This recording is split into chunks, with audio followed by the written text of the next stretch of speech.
Good evening बच्चों। So again 10 minute late है। आज कुछ लाइटिंग में आपको इम्प्रूवमेंट मिल रहा होगा। आप लोग बताएं लाइट कैसी है और आपको आवाज़ मिल रही है मेरी कि नहीं मिल रही है, ये बताएं आप लोग। सो ये सब मेंटेन मैनेज करते करते हम लोग को लगभग 15 मिनट ज़्यादा लग गए और आज हम सेशन पूरा कर पाएंगे क्योंकि मुझे ऐसा लग रहा है लाइट तो मुझे सही लग रही है। आप लोग बताएं कैसी लग रही लाइट।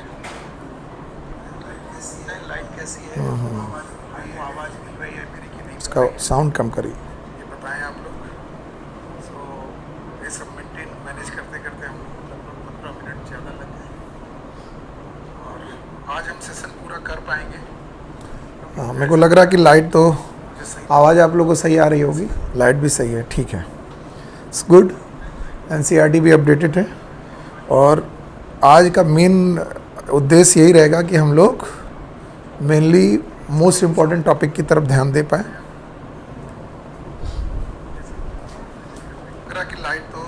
ओके, आवाज़ आप लोगों को सही आ रही होगी, लाइट भी सही है, ठीक है। ओके, तो बहुत सारे लोग लाइव हैं, विमलेश हैं, सैफ हैं, शुभम हैं, गीता मौर्य हैं, so there are so many. और मैं अभी सेशन को स्टार्ट करने जा रहा हूँ, so it's okay, let's start. कल हम लोगों ने लिविंग वर्ड को ख़त्म किया।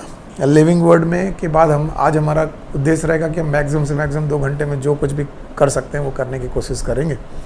सो आज हमारा दूसरा चैप्टर जो है वो बायोलॉजिकल क्लासिफिकेशन का है और बायोलॉजिकल क्लासिफिकेशन में पहला जो पैराग्राफ है, इस पहले पैराग्राफ में आपको क्लासिफिकेशन की शुरुआत में बताया गया होगा कि क्लासिफिकेशन का का मतलब क्या है। पहली बात तो ये क्लासिफिकेशन एक ग्रुपिंग का नाम है, जब हम लोग किसी चीज़ को ग्रुप कर रहे हैं।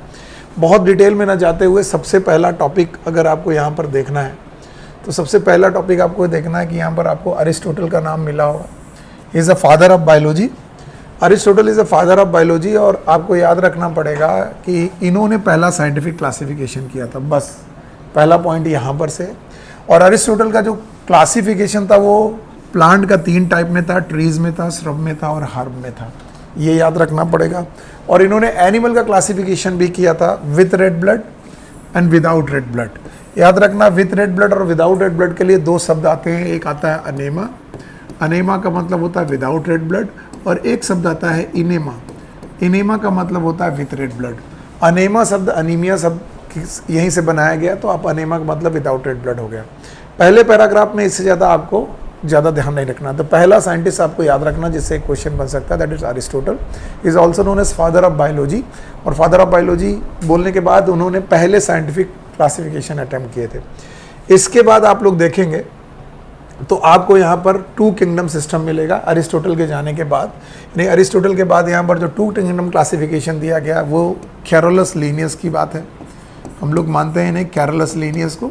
और कैरोलस लीनियस के बारे में कहा जाता है is a father of taxonomy, is a father of taxonomy. Classification इनके बाद ही स्टार्ट हुआ। हम लोग समझ सकते हैं कि इन्होंने क्लासिफिकेशन में सबसे ज़्यादा काम किया और इन्होंने दुनिया भर को 2 किंगडम क्लासिफिकेशन से इंट्रोड्यूस कराया।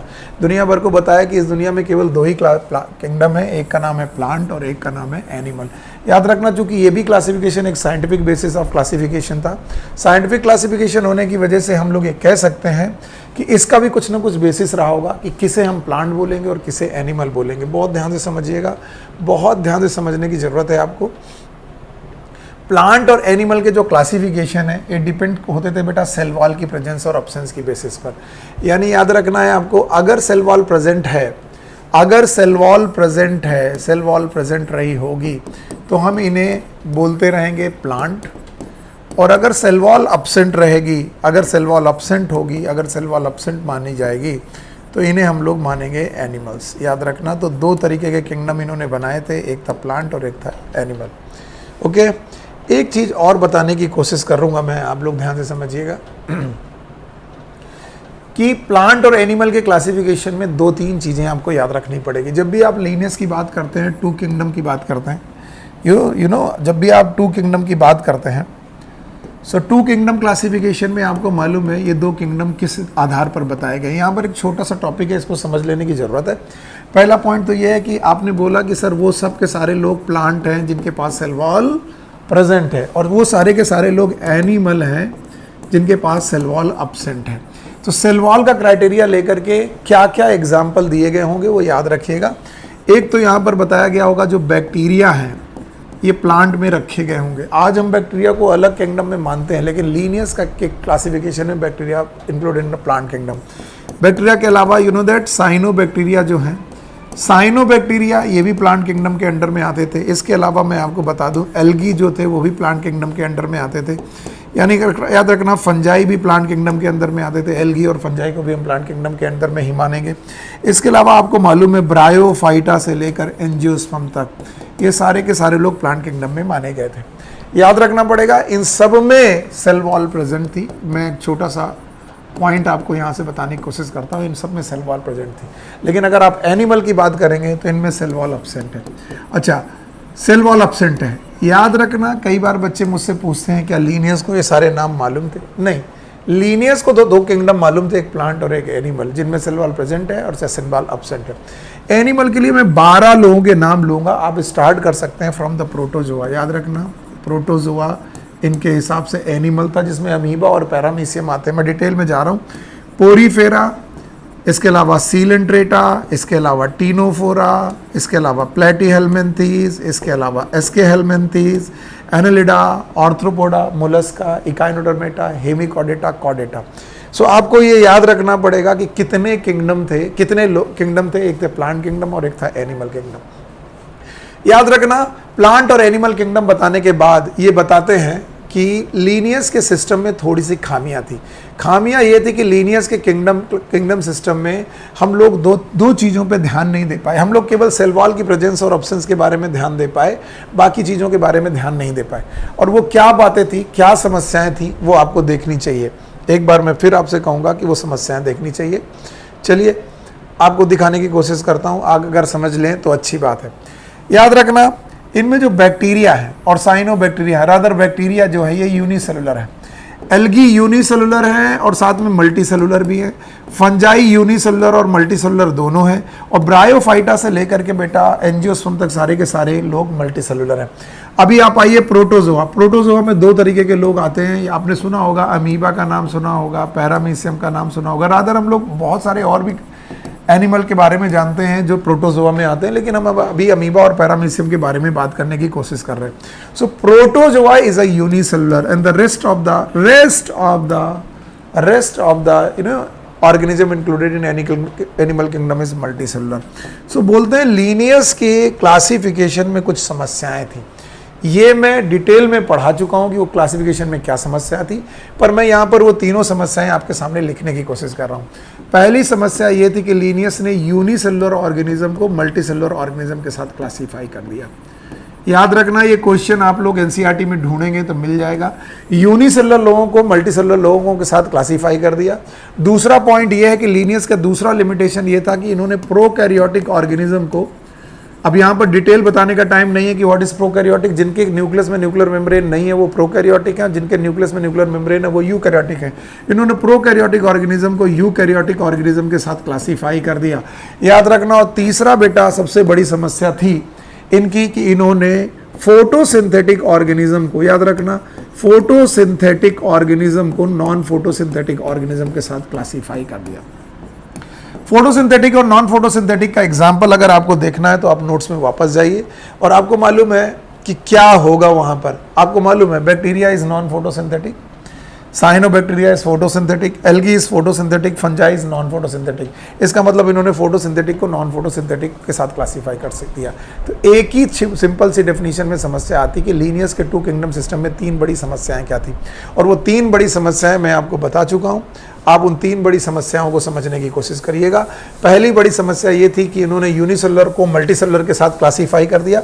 दूसरी बड़ी समस्या ये थी कि इन्होंने बेटा प्रोकैरियोट को यूकैरियोट के साथ क्लासीफाई कर दिया। और तीसरी बड़ी समस्या ये थी कि इन्होंने फोटोसिंथेटिक को नॉन फोटोसिंथेटिक के साथ क्लासीफाई कर दिया। याद रखना दिस वन ओके। ओके, सो याद रहे, आप लोग को मालूम होना चाहिए कि लीनियस के जाने के बाद और बहुत सारे लोगों ने किंगडम सिस्टम को अटेम्प्ट करने की कोशिश की है, और हमारे पास और बहुत सारे लोगों के नाम नहीं है। याद रखना, आर.एच. विटेकर का नाम आता है, और आर.एच. विटेकर ने 5 किंगडम क्लासिफिकेशन के बारे में बात किया है। सो याद रखने की कोशिश करिएगा। यहाँ पर से क्वेश्चन बनता है आर.एच. विटेकर का, तो 2 क्वेश्चन बनते हैं। पहला क्वेश्चन तो ये है कि 1969 याद रखिएगा, 1969 में आर.एच. विटेकर नाम का और बेटा साइंटिस्ट याद रखिएगा। आर.एच. विटेकर ने बेटा 5 किंगडम क्लासिफिकेशन किया, यानी कि जो 2 किंगडम हम लोगों ने पहले पढ़े थे, 2 किंगडम पढ़े थे प्लांट और एनिमल को, प्लांट और एनिमल के 2 किंगडम क्लासिफिकेशन को उन्होंने 5 किंगडम क्लासिफिकेशन में चेंज किया। और मैं वो 5 किंगडम आपके सामने लिखने की कोशिश करता हूँ, आप लोग इसे ध्यान से देखने की कोशिश करिएगा। पहला किंगडम है मोनेरा, ओके, दूसरा किंगडम है प्रोटिस्टा, ओके, तीसरा किंगडम है फंजाई, आप लोग को मालूम है, चौथा किंगडम है प्लांट, और 5वां किंगडम है एनिमल। मैं देखिए डिटेल में जानने लगता हूँ, डिटेल में जाने से मैं बचने की कोशिश कर रहा हूँ, डिटेल में हमें जाना नहीं चाहिए। तो Monera, protista, Fungi, plant and animal, ये 5 किंगडम है। लेकिन आपको यहाँ पर जो देखने लायक बात है, जो आपको समझना है, वो समझने की ये कोशिश करना है कि मोनेरा और प्रोटिस्टा ये दोनों के दोनों किंगडम यूनिसेलुलर माने गए हैं स्पेसिकली, और फंजाई, प्लांट और एनिमल ये तीनों के तीनों किंगडम मल्टीसेलुलर माने गए हैं।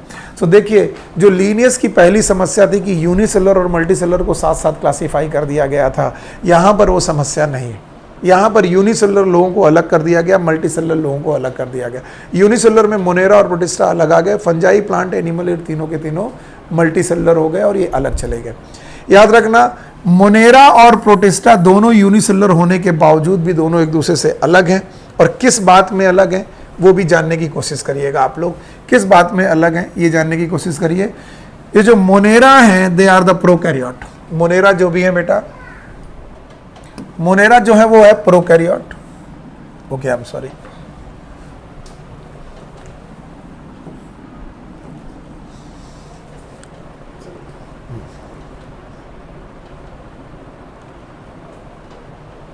ओके,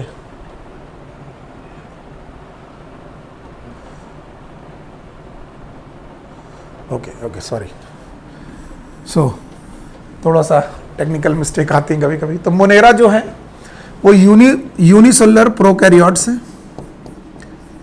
और प्रोटिस्टा जो है वो यूनिसेलुलर यूकैरियोट्स है। और याद रखिएगा, फंजाई, प्लांट एंड एनिमल ये तीनों के तीनों यूकैरियोटिक हैं। सो याद रखना, प्रोकैरियोट और यूकैरियोट भी अलग अलग कर दिए गए, यूनिसेलुलर और मल्टीसेलुलर लोग भी अलग कर दिए गए। अब फंजाई को देखिए, प्लांट को देखिए और एनिमल को देखिए। इन तीनों को देखने के बाद आपको क्या समझ में आएगा कि फंजाई, प्लांट और एनिमल तीनों के तीनों बेटा मल्टीसेलुलर होने के बावजूद भी तीनों 3 बातों में अलग हैं। पहली बात तो यह है कि जो प्लांट है ये ऑटोट्रॉपिक है, ये अपना फोटोसिंथेसिस खुद कर लेते हैं, खाना खुद बना लेते हैं। फंजाई जो है वो हेट्रोट्रॉपिक है, ये याद रखना है, और एनिमल भी बेटा हेट्रोट्रॉपिक है, लेकिन दोनों के हेट्रोट्रॉपिज्म में डिफरेंस है। फंजाई जो हेट्रोट्रॉपिक है वो सेप्रोफिटिक है, यानी सड़ी गली चीजें खाते हैं, सेप्रोफिटिक है, और एनिमल जो बेटा हेट्रोट्रॉपिक है ये है होलोजोइक। सो याद रखना है कि हम लोग यहाँ पर मोड ऑफ न्यूट्रिशन के बारे में चर्चा कर रहे हैं। मोड ऑफ न्यूट्रिशन क्या क्या हो सकता है। सो देखिए बेटा, इतना सब हम लोग बहुत ज़्यादा बकवास करने के बाद किस स्तर तक पहुँचेंगे, क्या समझने की कोशिश करेंगे, समझने की कोशिश करेंगे, क्वेश्चन कहाँ से बनेगा ये समझने की कोशिश करेंगे। 5 किंगडम क्लासिफिकेशन में क्या बातें हो गई, जो खराब बातें थी 2 किंगडम क्लासिफिकेशन की, जो 3 लिमिटेशन थी, यूनिसेलुलर मल्टीसेलुलर साथ में थे, प्रोकैरियोट यूकैरियोट साथ में थे, ऑटोट्रॉपिक हेट्रोट्रॉपिक साथ में थे, वो अब साथ में नहीं रहे, अलग अलग हो गए। यूनिसेलुलर मल्टीसेलुलर अलग हो गए, प्रोकैरियोटिक यूकैरियोटिक अलग हो गए, और ऑटोट्रॉपिक एंड हेट्रोट्रॉपिक लोग भी अलग हो गए। इसका मतलब है 5 किंगडम क्लासिफिकेशन के 3 मुख्य बेसिस बचे। पहला बेसिस रहा, पहला बेसिस जो 5 किंगडम क्लासिफिकेशन का रहा वो रहा नंबर ऑफ सेल, यानी नंबर ऑफ सेल को ही हम लोग बॉडी ऑर्गेनाइजेशन के नाम से जानते हैं, बॉडी ऑर्गेनाइजेशन के नाम से जानते हैं। यानी कुछ रही होगी और कुछ लोगों के पास यूकैरियोटिक कंडीशन रही होगी, यानी कुछ लोगों के न्यूक्लियस में न्यूक्लियर मेम्ब्रेन रही होगी, कुछ लोगों के न्यूक्लियस में न्यूक्लियर मेम्ब्रेन नहीं रही होगी। और तीसरा रहा होगा मोड ऑफ न्यूट्रिशन, यानी मुख्य रूप से 3 बेसिस ऑफ क्लासिफिकेशन, आपसे अगर basis of classification 5 kingdom classification के पूछे जाएं तो ये 3 मुख्य बेसिस हैं बेटा। Number of cell that is body organisation, दूसरा टाइप ऑफ सेल जिसमें से प्रोकैरियोटिक और यूकैरियोटिक टाइप ऑफ सेल्स हैं, तीसरा है मोड ऑफ न्यूट्रिशन। मैं आप लोगों को ये क्वेश्चन इसलिए बताने की कोशिश कर रहा हूँ कि थोड़ी देर बाद जब आप बेसिस ऑफ 5 किंगडम क्लासिफिकेशन देखेंगे तो 5 kingdom of basis of classification में ये चार्ट आपके सामने आएगा और इस चार्ट को रिजॉल्व करना बहुत जरूरी है। देखिए, पहला बेसिस हो गया सेल टाइप, या तो बंदा प्रोकैरियोटिक है देखिए, और या तो बेटा ये चारों के चारों यूकैरियोटिक है। तो आपको यहां से याद रखना पड़ेगा कि एक ही किंगडम है जो प्रोकैरियोटिक है, दैट इज मोनेरा, बाकी 5 में से 4 किंगडम है जो है यूकैरियोटिक है। सो याद रखना। इसके बाद सेल वॉल की कहानी है वो मैं बाद में डिस्कस कर लूंगा। न्यूक्लियर मेम्ब्रेन, यानी प्रोकैरियोटिक लोगों में न्यूक्लियर मेम्ब्रेन एब्सेंट है, बाकी लोगों में न्यूक्लियर मेम्ब्रेन प्रेजेंट है, क्योंकि बेटा प्रोकैरियोटिक और यूकैरियोटिक का बेसिस ही न्यूक्लियर मेम्ब्रेन से होता है। और तीसरा बेसिस है मोड ऑफ न्यूट्रिशन। याद रहे, जो तुम्हारा प्लांट है वो ऑटोट्रॉपिक है, उसने अपना खाना खुद बनाना है, फोटोसिंथेसिस करना है। एनिमल हेट्रोट्रॉपिक में होलोजोइक न्यूट्रिशन करते हैं। होलोजोइक न्यूट्रिशन वो लोग करते हैं जो 5 स्टेप में न्यूट्रिशन करते हैं, ingestion, digestion, absorption, assimilation and egestion. और याद रखना, फंजाई का जो हेट्रोट्रॉपिक न्यूट्रिशन है वो सेप्रोफिटिक है।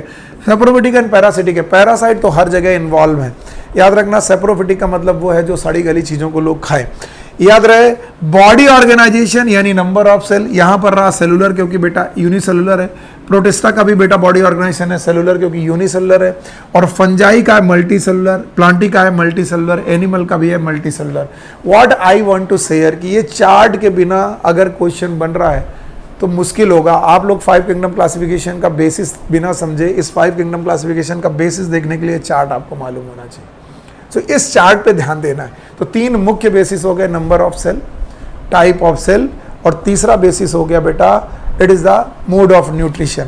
इस तरीके से मैं अक्सर 2 क्वेश्चन आपके बारे में बोलता हूं कि बेटा आप लोग के सामने कई क्वेश्चन ऐसे आते हैं, जैसे कि 2002 का एक क्वेश्चन है और उस क्वेश्चन में पूछा गया which of the following is the main basis of 5 kingdom classification. ये एक क्वेश्चन था 2002 में पूछा गया था, main basis of 5 kingdom classification,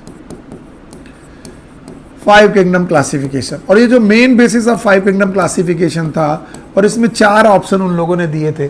पहला ऑप्शन उन्होंने दिया कि sir body organisation, okay, body organisation, मुझे लगा कि ये 5 किंगडम क्लासिफिकेशन का बेसिस तो होता है। दूसरा दिया टाइप ऑफ सेल, मुझे लगा कि भाई ये भी तो बेसिस ऑफ क्लासिफिकेशन होता है। तीसरा दिया मोड ऑफ न्यूट्रिशन, और जब मोड ऑफ न्यूट्रिशन दिया तो मुझे लगा कि अब चौथा ऑप्शन ऑल होना चाहिए, उन्होंने चौथा ऑप्शन दे दिया नन। और फिर मेरे से मुझे लगा ये क्वेश्चन गलत है। फिर मैंने क्वेश्चन दोबारा ध्यान दिया कि इसमें पूछा गया है मेन बेसिस ऑफ क्लासिफिकेशन। याद रखना, हम लोगों के 3 बेसिस हैं, one is known as number of cell, दूसरा है टाइप ऑफ सेल, तीसरा है मोड ऑफ न्यूट्रिशन। तो major basis is a mode of nutrition, क्योंकि ज्यादातर 5 किंगडम क्लासिफिकेशन में मोड ऑफ न्यूट्रिशन सबका अलग अलग है। एक बात और जानने लायक है कि मोनेरा का mode of nutrition autotrophic heterotrophic है, वेरियस है। प्रोटिस्टा का भी ऑटोट्रॉपिक हेट्रोट्रॉपिक है, लेकिन फंजाई हेट्रोट्रॉपिक सेप्रोफिटिक है, प्लांट ऑटोट्रॉपिक है, और एनिमलिया बेटा हेट्रोट्रॉपिक होलोजोइक है। देखिए, हम लोग यहाँ पर कुछ देर के लिए स्ट्रक हो गए। क्यों स्ट्रक हुए? क्योंकि मुझे ये लगता है कि ये पॉइंट पर बेसिस ऑफ क्लासिफिकेशन पे लगातार 3-4 साल तक क्वेश्चन पूछा गया। इसके बाद मैं यहाँ पर स्ट्रक नहीं होऊंगा, मैं आगे बढ़ जाऊंगा। 5 किंगडम क्लासिफिकेशन पढ़ाने के बाद नई एनसीईआरटी में 3 डोमेन सिस्टम बनाया गया, और इस 3 डोमेन सिस्टम को ध्यान दीजिएगा। जिन लोगों के पास ये एनसीईआरटीज हैं, इन्होंने बोला गया था 3 डोमेन सिस्टम, यानी 5 किंगडम क्लासिफिकेशन को फर्दर 3 डोमेन में बांटा गया। देखिएगा फिर ध्यान से, 5 किंगडम के नाम मैं एक बार फिर से लिख दे रहा हूँ।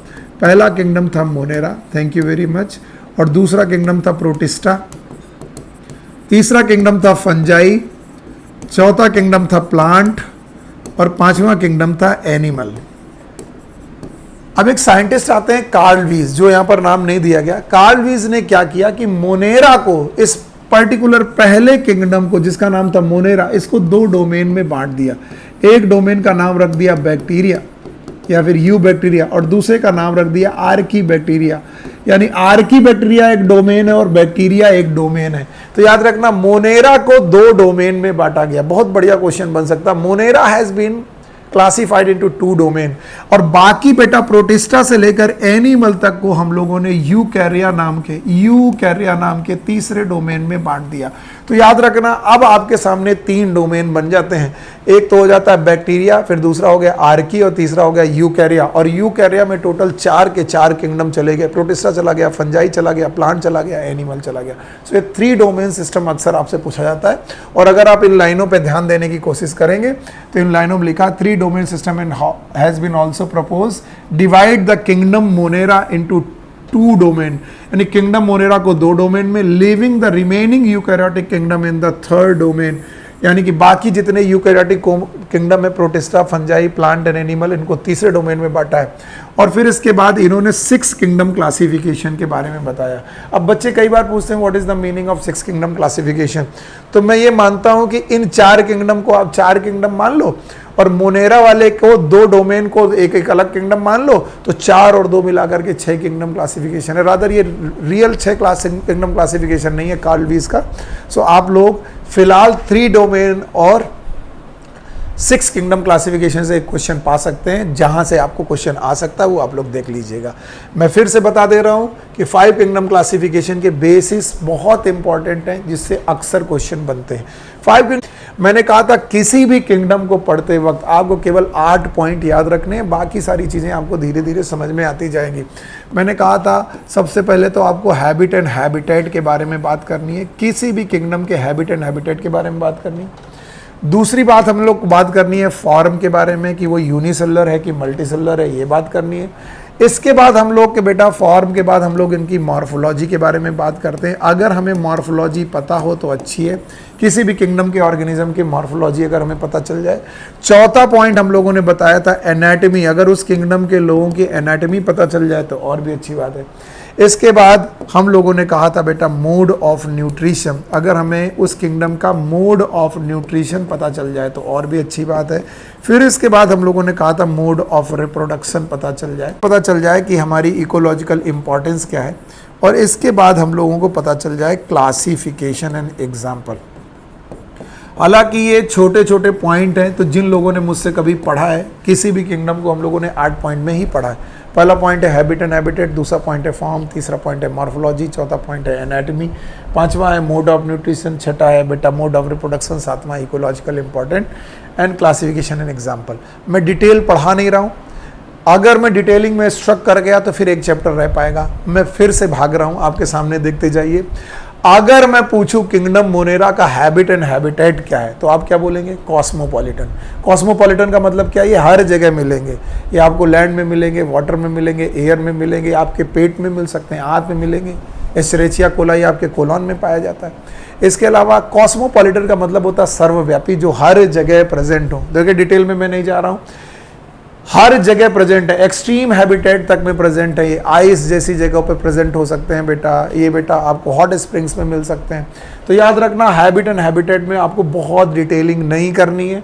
बहुत ज़्यादा डिटेलिंग ना करने के बाद आपको हैबिट एंड हैबिटेट के बाद अगर आपको देखना है तो आप फॉर्म देख सकते हैं।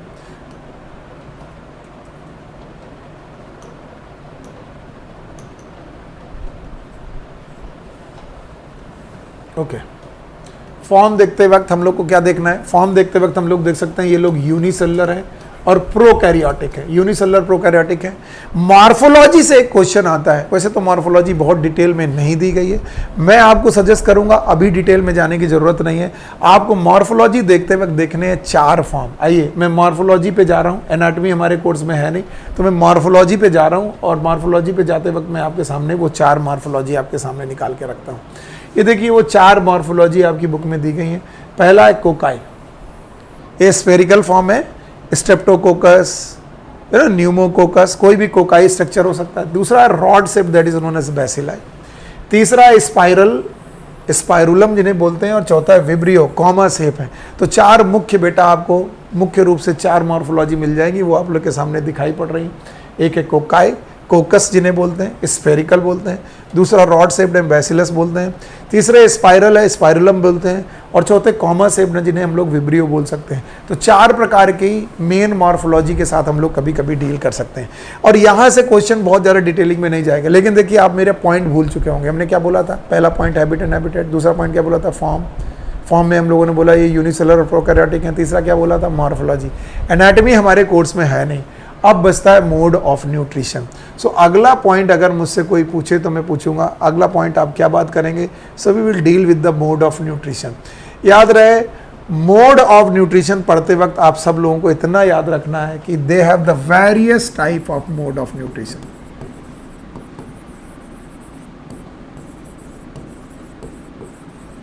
मोड ऑफ न्यूट्रिशन अगर आप भूले नहीं हैं तो मैंने अभी थोड़ी देर पहले आपके सामने चार्ट क्रिएट किया था, और चार्ट में बोला था कि मोनेरा का various type of mode of nutrition है, यानी वो ऑटोट्रॉपिक भी है, हेट्रोट्रॉपिक भी है। याद रखना, ये मोड ऑफ न्यूट्रिशन में डिटेल में जाने की जरूरत नहीं है, लेकिन तुम्हें मालूम है जनरली जो बैक्टीरिया होते हैं, नॉर्मल जो बैक्टीरिया होते हैं, दे आर हेट्रोट्रॉपिक। हेट्रोट्रॉपिक के साथ साथ वो सड़ी गली चीजें खाते हैं, that is known as saprophytic. Heterotrophic and saprophytic होते हैं। दूसरा, आपको मालूम है इनमें साइनोबैक्टीरिया भी आते हैं, यानी मोनेरा के किंगडम में बेटा साइनोबैक्टीरिया भी आते हैं, दे आर ऑटोट्रॉपिक।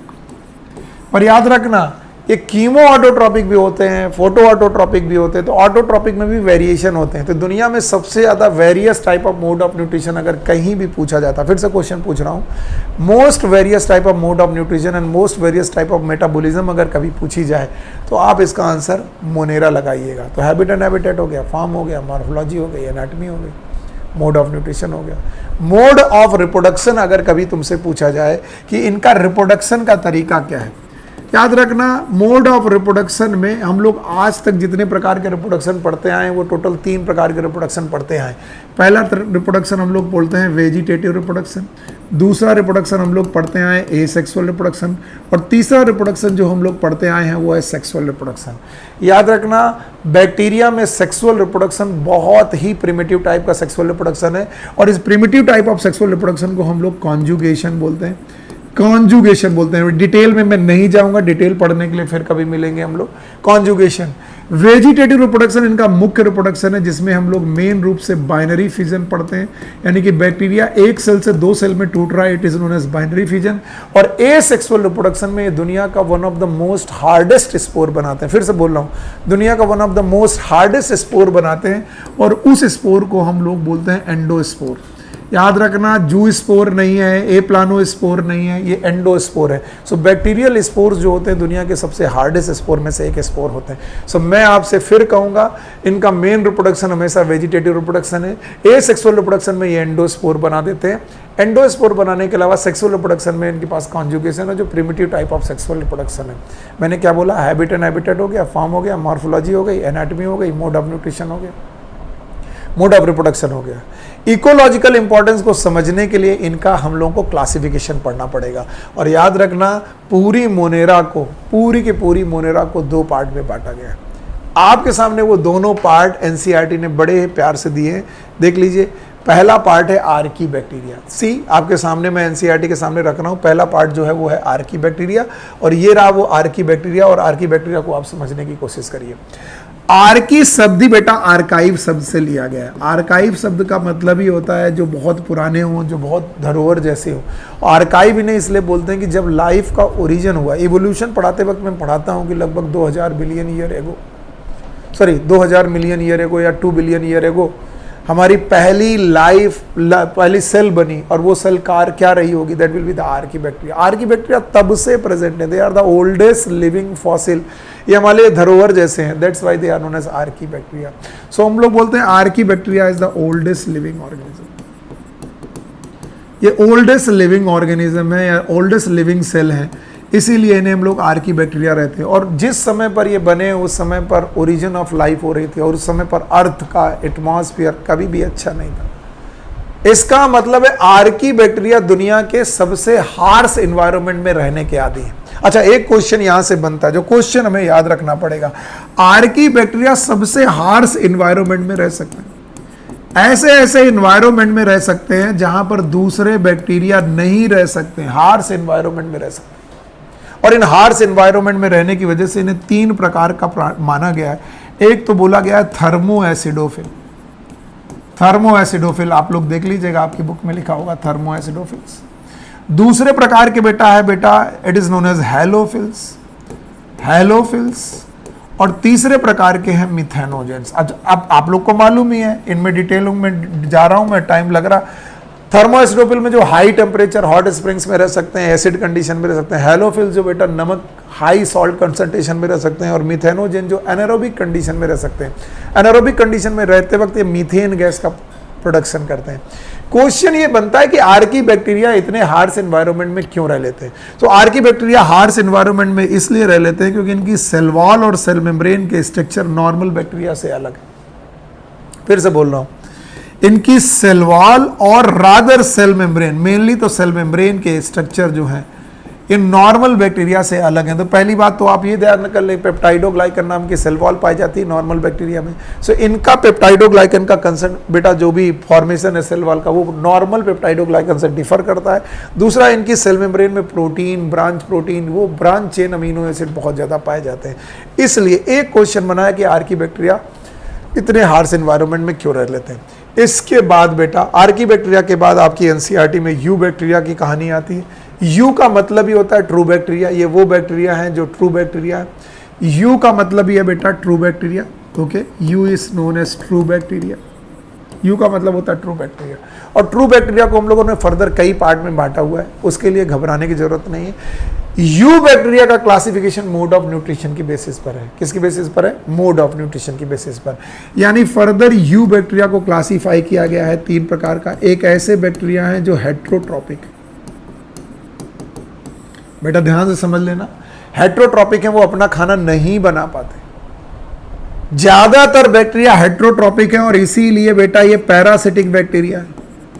और जितने ज्यादा बैक्टीरिया पैरासिटिक है उनमें से ज्यादा बैक्टीरिया पैथोजेनिक है। पैथोजेनिक बैक्टीरिया वो बैक्टीरिया होते हैं जो हमको डिसीज करते हैं, हमारे अंदर डिसीज कॉज करते हैं। याद रखना, दूसरे प्रकार के बैक्टीरिया हैं कीमोसिंथेटिक बैक्टीरिया। कीमोसिंथेटिक बैक्टीरिया वो बैक्टीरिया होते हैं जो कीमोसिंथेसिस करते हैं। कीमोसिंथेसिस का मतलब है ये फोटोसिंथेसिस जैसे फूड नहीं बनाते ये भी अपना फूड है, लेकिन ये फूड बनाने के लिए, याद रखना, ये फूड बनाने के लिए यूज करते हैं बेटा केमिकल एनर्जी। कीमोसिंथेटिक, आपको मैंने कभी ना कभी नाइट्रिफिकेशन पढ़ाया था। अमोनिया से नाइट्राइट बनता था, नाइट्राइट से नाइट्रेट बनता था। सो अमोनिया से नाइट्राइट, नाइट्राइट से नाइट्रेट, ये सब चीजें जब बन रही होती थी बेटा, सो अमोनिया से नाइट्राइट बनाते वक्त आपको याद होगा अमोनिया से बनता था नाइट्राइट NO2- और नाइट्राइट से बनता था नाइट्रेट NO3-। तो यहाँ नाइट्रोसोमोनास एंड नाइट्रोकोकस नाम के बैक्टीरिया हुआ करते थे। यहाँ पर नाइट्रोबैक्टर नाम का बैक्टीरिया हो सकता था। ये सारे के सारे लोग अपना फूड तो बनाते हैं, लेकिन ये सारे के सारे लोग अपना फूड बनाते वक्त लाइट एनर्जी यूज नहीं करते थे, केमिकल एनर्जी यूज करते थे। That's wise chemosynthetic bacteria. इसके अलावा तीसरे तरीके के बैक्टीरिया थे जो बोले जाते थे फोटोसिंथेटिक बैक्टीरिया। और बेटा इन फोटोसिंथेटिक बैक्टीरिया में भी कई प्रकार के बैक्टीरिया हैं, लेकिन इन सब में से सबसे ज़्यादा इंपॉर्टेंट बैक्टीरिया है साइनोबैक्टीरिया, जिसका डायग्राम यहाँ पर आप देख पा रहे होंगे। सो सी, आप लोग को फिर से देखना है, यू बैक्टीरिया को फर्दर 3 पार्ट में बांट दिया गया, heterotrophic, chemosynthetic and photosynthetic bacteria. और मैं यहाँ पर स्ट्रक्ट नहीं हो रहा हूँ, फिर मैं आगे बढ़ रहा हूँ, तेजी से आगे बढ़ रहा हूँ। सो आप लेके देखेंगे यू बैक्टीरिया का मतलब है ट्रू बैक्टीरिया, साइनोबैक्टीरिया है, फोटोसिंथेटिक ऑटोट्रॉपिक है, कीमोसिंथेटिक ऑटोट्रॉपिक है। इसके अलावा हेट्रोट्रॉपिक बैक्टीरिया वो बैक्टीरिया हैं जो बेटा अपना नरिशमेंट करते हैं किसी दूसरे के फूड पे डिपेंड होकर के। नहीं, वो ना फोटोसिंथेसिस कर सकते हैं ना कीमोसिंथेसिस, वो ज़्यादातर पैरासाइट होते हैं या फिर सैप्रोफाइट होते हैं। अच्छा, इन सब में से सबसे महत्वपूर्ण क्वेश्चन क्या है, जो ज़्यादातर महत्वपूर्ण क्वेश्चन बनता है, इस स्ट्रक्चर को देखिएगा। इस स्ट्रक्चर से ज़्यादातर समय पर यहाँ से एक क्वेश्चन बनता है, that is known as heterocyst. याद रखना, साइनोबैक्टीरिया कॉलोनियल या फिलामेंटस कंडीशन में पाए जाते हैं, और इन फिलामेंटस कंडीशन में इनके पास मल्टी सेलुलर जैसी कंडीशन आती है, और इनमें एक स्पेशल सेल पाई जाती है जिसका नाम है हेट्रोसिस्ट। और इस हेट्रोसिस्ट की मदद से ये नाइट्रोजन फिक्सेशन कर लेते हैं। यहाँ पर मैं आपसे कहने की कोशिश करूंगा कि प्लीज़ आप साइनोबैक्टीरिया के एग्जाम्पल जरूर याद रख लेना। 2 एग्जाम्पल है, एक तो एग्जाम्पल था बेटा नॉस्टॉक और दूसरा एग्जाम्पल था एनाबिना। सो नॉस्टॉक और एनाबिना, नॉस्टॉक एंड एनाबिना, ये 2 एग्जाम्पल है। 1 सेकंड का पॉज लेकर के मैं पूछ रहा हूँ, क्योंकि थोड़ा सा नेट स्लो है, तो क्या कोई दिक्कत तो ना आ रही? प्लीज़ आप लोग प्लीज़ आप लोग बताइए कि स्ट्रीमिंग में कोई दिक्कत तो नहीं है। अगर स्ट्रीमिंग में कोई दिक्कत है तो आप मुझे ज़रूर बता दीजिए। हाँ, तो कुछ लोग बोल रहे हैं कि मैं जेनेटिक्स का वेट कर रहा हूँ। यस, मैं आपको जेनेटिक्स भी पढ़ाऊँगा। मैंने कहा ये शुरुआती क्लासेस हैं, इन चीज़ों पे डिपेंड कर रहे हैं कि हम लोग कितनी तेज़ी से टॉपिक को रिवाइज कर सकते हैं। अगर हम स्लो होते गए तो हम जेनेटिक्स, बायोटेक, उन सब के इंपॉर्टेंट पॉइंट रिवाइज कराएंगे। You need not to worry, इसके लिए आपको टेंशन करने की ज़रूरत नहीं है। अच्छा भाई, तो नॉस्टॉक और एनाबीना पढ़ लिया हम लोगों ने। इस तरीके से बेटा हमारे हेटेरोटॉपिक बैक्टीरिया की कहानी यहाँ से ख़त्म हो जाती है। ऊपर जाने पर आपको यहाँ पर ये स्ट्रक्चर मिलता है, ये बाइनरी फिजन का एग्जाम्पल है, याद रखना कैसे बैक्टीरिया बाइनरी फिजन करता है, यानी मेन रूप से सेक्सुअल रिप्रोडक्शन करता है। यहाँ से एक क्वेश्चन बन सकता है। सो मोनेरा में हमने दो चीज़ें पढ़ी कि मोनेरा के दो प्रकार हैं, एक आर्की बैक्टीरिया, एक यू बैक्टीरिया। आर्की बैक्टीरिया 3 प्रकार हैं, thermoacidophile, halophiles and methanogen. And eubacteria further मैंने 3 प्रकार के पढ़ा है। हेट्रोटॉपिक, आप लोग ध्यान से नोट बनाते चाहिए, हेट्रोटॉपिक है। हेट्रोटॉपिक के बाद हम लोगों ने कीमोसिंथेटिक पढ़े और कीमोसिंथेटिक के अलावा फोटोसिंथेटिक पढ़े। हेट्रोटॉपिक में फर्दर 2 प्रकार के पढ़े। एक तो बेटा हम लोगों ने पढ़ा है पैरासिटिक और दूसरे पढ़े सेप्रोफिटिक। अगर आपके पास नोट्स हैं तो रिवीजन में आपको मदद मिलेगी। अगर आप पहली बार पढ़ रहे हैं तो नो डाउट आपको दिक्कत हो रही होगी, क्योंकि मैं थोड़ा फास्ट भाग रहा हूँ। मोनेरा में एक और एग्जाम्पल आता है, वैसे तो मोनेरा में मोनली बैक्टीरिया है, लेकिन एक और एग्जाम्पल आता है जिससे क्वेश्चन कई बार बना है, and that is known as mycoplasma. यहाँ से क्वेश्चन क्या बन सकता है? पहला क्वेश्चन तो ये है कि ये भी बेटा प्रोकैरियोटिक है। चूंकि बेटा माइकोप्लाज्मा प्रोकैरियोटिक है, प्रोकैरियोटिक का मतलब है इनके पास न्यूक्लियस के चारों तरफ न्यूक्लियर मेम्ब्रेन नहीं है, और न्यूक्लियस के चारों तरफ अगर इनके पास न्यूक्लियर मेम्ब्रेन नहीं है तो इनको हम लोग प्रोकैरियोटिक मानेंगे, और हर प्रोकैरियोटिक मेंबर को हम लोगों ने मोनेरा में डाला हुआ है। दूसरी कंडीशन में एक और बात बताऊंगा कि they lack the cell wall, इनके पास सेल वॉल अब्सेंट होती है, सेल वॉल अब्सेंट होती है। तीसरी कंडीशन में आपको ये बता दूं कि अनएरोबिक कंडीशन में ग्रो कर सकते हैं विदाउट ऑक्सीजन। प्लीज ध्यान सुनना, लास्ट मिनट रिवीजन है। तो ये अनएरोबिक कंडीशन में ग्रो करते हैं, विदाउट ऑक्सीजन ग्रो करते हैं, यानी अनएरोबिक कंडीशन। और ये बहुत घातक है, बहुत डिसीज कॉजिंग मिथेनोजेंस हैं, बहुत ज़्यादा डिसीज कॉज करते हैं। कई बार आपको जब डिसीज हो जाती है तो आप इनसे बचने के लिए एंटीबायोटिक यूज़ करते हैं, बैक्टीरिया से बचने के लिए भी एंटीबायोटिक यूज़ करते हैं, और बेटा आप लोग माइकोप्लाज्मा से बचने के लिए भी एंटीबायोटिक यूज़ कर सकते हैं। लेकिन एक खास बात है, और उस खास बात है पेनिसिलिन नाम की एंटीबायोटिक से। सो यहाँ से एक क्वेश्चन बनता है, मैंने कई बार पढ़ाया कि पेनिसिलिन नाम का जो एंटीबायोटिक होता है ये बैक्टीरिया को मारता है, बिकॉज वो सेल वॉल का डिस्ट्रक्शन करता है, सेल वॉल का डिस्ट्रक्शन करता है, यानी सेल वॉल को तोड़ देता है।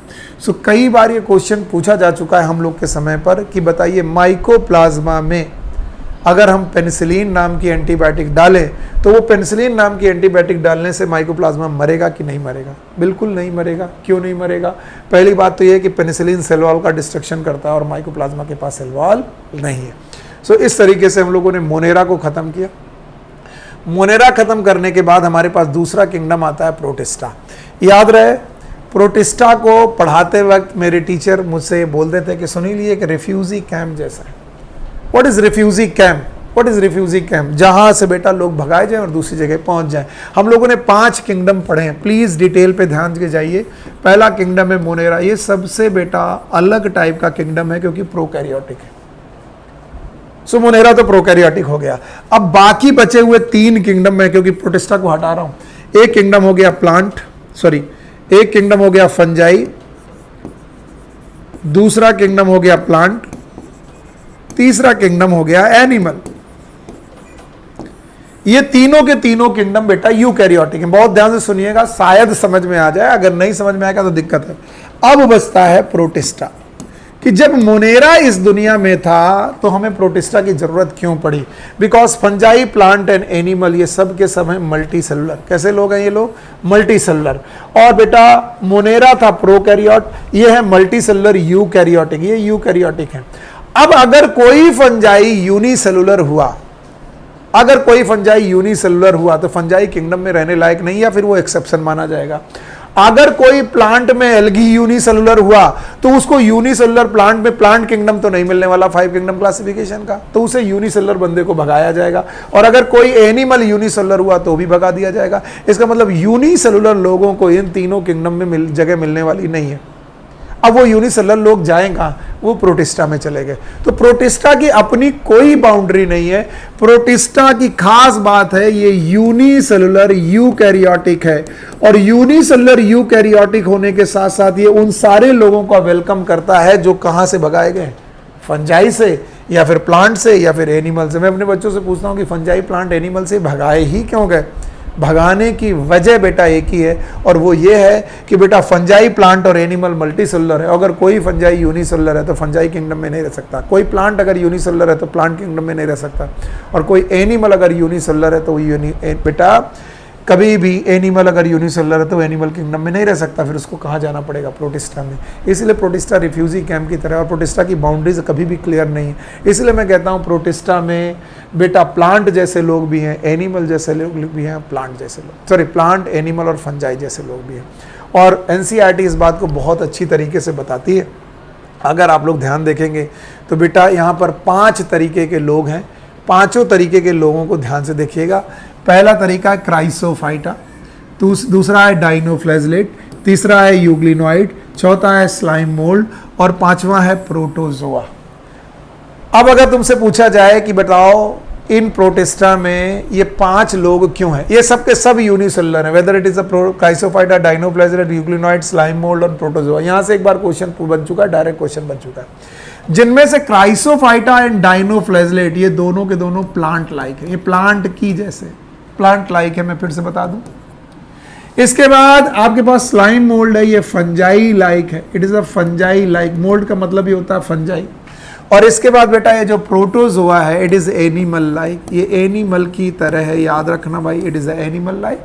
एंड अब बचता है यूग्लिनोइड, it is a connecting link, ये कनेक्टिंग लिंक है, ये कनेक्टिंग लिंक है बिटवीन प्लांट एंड एनिमल। इसमें कुछ क्वालिटीज प्लांट की हैं, कुछ क्वालिटीज एनिमल की हैं, यानी प्लांट और एनिमल दोनों की क्वालिटीज हैं। सो याद रखना 5 किंगडम क्लासिफिकेशन में प्रोटिस्टा एक रिफ्यूजी कैंप की तरह बिहेव करता है। रिफ्यूजी कैंप की तरह बिहेव करने का मेरा मतलब ये है, रिफ्यूजी कैंप केस की तरह बिहेव करने का मेरा मतलब ये है कि ये तीनों लोगों को वेलकम करता है, प्लांट के लोगों को भी वेलकम करता है, फंजाई के लोगों को भी वेलकम करता है और एनिमल के लोगों को भी वेलकम करता है। लेकिन जब उन्हें वेलकम करता है तो उनकी एक ही क्वालिटी होनी चाहिए कि वो यूनिसेलुलर होने चाहिए और यूकैरियोट होने चाहिए। सारे प्रोकैरियोट मोनेरा में चले गए थे। सो कुल मिलाकर 5 लोग हैं, Chrysophyta, dinoflagellate, euglenoid, slime mould and protozoa. Okay, अब एक एक करके इनमें क्राइसोफाइटा से पढ़ते जाएंगे। देखो डिटेल में जाने की जरूरत नहीं है, एक एक करके पढ़ते जाइए। फाइट शब्द लगाई है, इसका मतलब ये प्लांट लाइक प्रोटिस्टा है, प्लांट लाइक प्रोटिस्टा है। और इसमें 2 ही लोग आते हैं, एक आता है डायटम्स और एक आते हैं डेस्मिड्स। बहुत ज़्यादा डिटेल में मैं नहीं जाऊंगा क्योंकि पढ़ा नहीं रहा हूं। तो डायटम्स और डेस्मिड्स हैं यहाँ पर। याद रखना ये एक्टिव स्विमर नहीं है, पैसिव फ्लोटर है, पैसिव फ्लोट करने वाले प्राणी हैं, यानी फ्लोटर है, फ्लोट करते हैं। और क्योंकि ये प्लांट ओरिजिन के हैं तो इन्हें हम लोग बोल सकते हैं फाइटोप्लैंक्टन। फाइटो का मतलब प्लांट और प्लैंक्टन का मतलब वो लोग होते हैं जो फ्लोट करते हैं, जो स्विम नहीं कर पाते हैं। यानी इनमें प्लेजला, सीलिया जैसे कोई भी स्विमिंग या मूव करने वाले ऑर्गन नहीं प्रेजेंट है। सो याद रखना क्राइसोफाइटा में 2 ही मेंबर हैं, एक डायटम्स हैं और दूसरे हैं गोल्डन अलगी जिनमें है डेस्मिड्स। डायटम्स को डायटम्स क्यों बोलते हैं? क्योंकि इनके पास सेल वॉल जो होती है उसमें 2 सोप केस की तरह बेटा दो बेटा इनके पार्ट पाए जाते हैं। देखना, याद रखना, in diatom the cell wall form thin overlapping cells which fit together as in the soap box. एक और बात है कि wall are embedded with the silica, इनमें सिलिका का डिपोजिशन होता है और सिलिका का डिपोजिशन होने की वजह से डायटम्स मर जाएंगे लेकिन उनकी सेल वॉल कभी भी बेटा डिस्ट्रक्ट नहीं होती, इनडिस्ट्रक्टिबल होते हैं।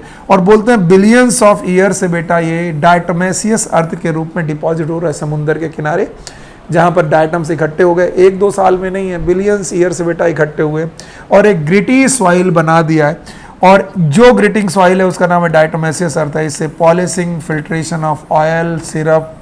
एंड एक और बात है कि diatoms are the chief producer of the oceans. Unicellular होने के बावजूद भी इनका फोटोसिंथेसिस में रोल बहुत तगड़ा है और इसीलिए बोलते हैं these are known as chief producer. तो यहाँ से एक क्वेश्चन बन सकता है, ये जो क्राइसोफाइटा, तो फिर से बोल देते हैं क्राइसोफाइटा से 2 ही क्वेश्चन बन सकते हैं। एक तो क्राइसोफाइटा में 2 लोग आते हैं, एक डायटम्स और एक डेस्मिड्स। डेस्मिड्स का दूसरा नाम क्या है बेटा? लिखा होगा गोल्डन एक्टा। डायटम्स का नाम डायटम्स क्यों है? क्योंकि इनकी शेल वॉल में 2 शेल्स पाई जाती हैं जो एक दूसरे के ऊपर फिट होती हैं सोप बॉक्स की तरह, उनमें सिलिका का डिपोजिशन होता है, यानी इनकी बॉडी रप्चर हो जाएगी लेकिन इनकी कभी भी वॉल डिस्ट्रक्ट नहीं होगी, इंडिस्ट्रक्टिबल होगी। बिलियंस ऑफ ईयर से ये वॉल डिपॉजिट हो रही है, ये मरे हुए बेटा डायटम डिपॉजिट हो रहे हैं और इन्होंने डायटोमेसिस अर्थ बनाई है, और ग्रिटी होने की वजह से पॉलिशिंग, फिल्ट्रेशन और सिरप, फिल्ट्रेशन ऑफ ऑयल और सिरप में यूज़ हो रहे हैं, और डायटम्स को बेटा हम लोग बोलते हैं चीफ प्रोड्यूसर। इतना पढ़ा देने के बाद बेटा दूसरा मेंबर आता है डाइनोफ्लैजलेट्स। बहुत डिटेल में मत जाइएगा, मैं कह रहा हूँ अगर डिटेल पढ़ना है तो फिर कभी मिलेंगे हम लोग। डाइनोफ्लैजलेट भी प्लांट लाइक प्रोटिस्टा है, ये भी यूनिसेलुलर है। अभी तुमसे पूछा जाए कि सर क्राइसोफाइटा भी यूनिसेलुलर प्लांट लाइक थे और ये भी प्लांट लाइक है, तो दोनों में अंतर क्या है? याद रखना, वो सारे के सारे जो लोग थे वो सारे के सारे लोग प्लैंकटन थे, स्विमर नहीं थे, एक्टिव स्विमर नहीं थे। लेकिन डाइनोफ्लैजलेट के पास फ्लैजला होने की वजह से ये मोटाइल स्ट्रक्चर रखते हैं। याद रखना, ये मूव करने वाले लोग हैं, मोटाइल हैं, और मोटाइल जितने भी लोग होते हैं बेटा वो प्लैंकटन नहीं कहलाते, ये मूव कर सकते हैं। डाइनोफ्लैजलेट के पास 2 फ्लैजला होते हैं। आप अगर देखने की कोशिश करेंगे तो आपकी बुक में एक डायग्राम बना हुआ है डाइनोफ्लैजलेट का, आप देखिए।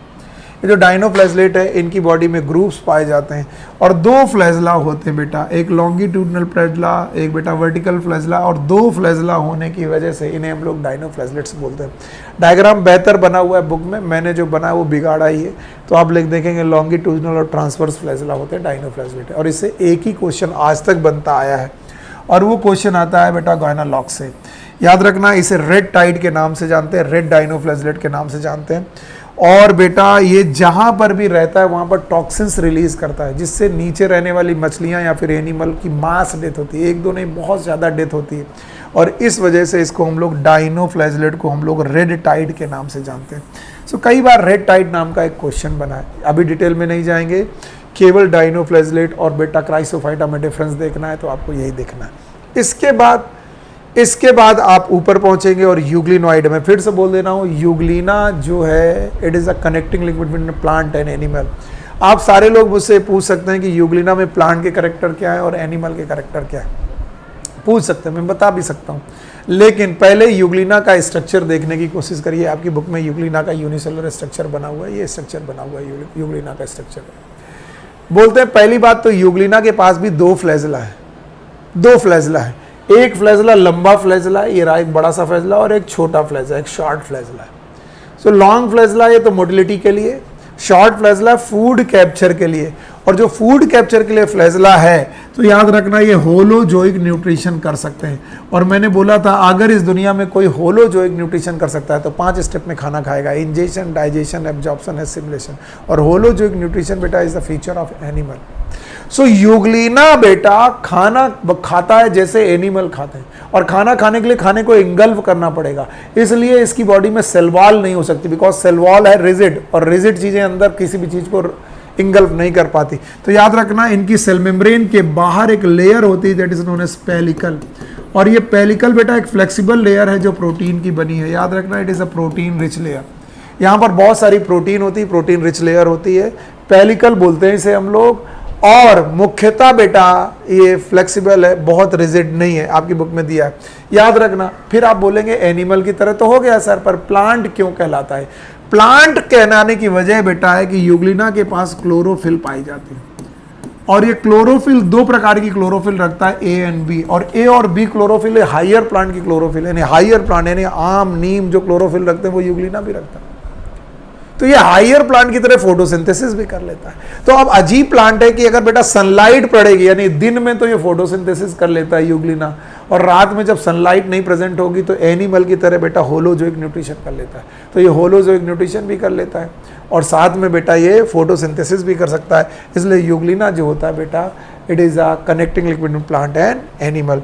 याद रखना इसके बाद बेटा एग्जाम्पल आता है आपकी बुक में स्लाइम मोल्ड का। स्लाइम मोल्ड के बारे में ज़्यादातर बातें आपको याद रखनी पड़ेगी। याद रखना है पहली बात तो यह है कि slime mould jelly like structure रखता है, जेली लाइक स्ट्रक्चर है बेटा, दे have the jelly like structure. दूसरा दूसरी बात आपको यहां पर याद रखनी पड़ेगी कि इनकी इस वेजिटेटिव बॉडी को हम लोग प्लाज्मोडियम बोलते हैं, वेजिटेटिव बॉडी को हम लोग प्लाज्मोडियम बोलते हैं, ये याद रखना। इसी नाम का एक ऑर्गेनिज्म भी है जो प्रोटोजोआ में आपको मिलेगा। सो फिलहाल तो आप लोग इसकी बॉडी को प्लाज्मोडियम बोलेंगे। तो जब भी फेवरेबल कंडीशन प्रेजेंट होंगी तो इनकी बॉडी जो होगी प्लाज्मोडियम नाम की बॉडी होगी, ये ग्रोथ होती, इसकी खूब सारी ग्रोथ होगी। लेकिन एडवर्स कंडीशन में क्या होगा, इसी प्लाज्मोडियम में बेटा, इसी प्लाज्मोडियम में फ्रूटिंग बॉडी बनती है, फ्रूटिंग बॉडी बनती है, और इन फ्रूटिंग बॉडीज से बनते हैं बेटा स्पोर्स, स्पोर्स बनते हैं।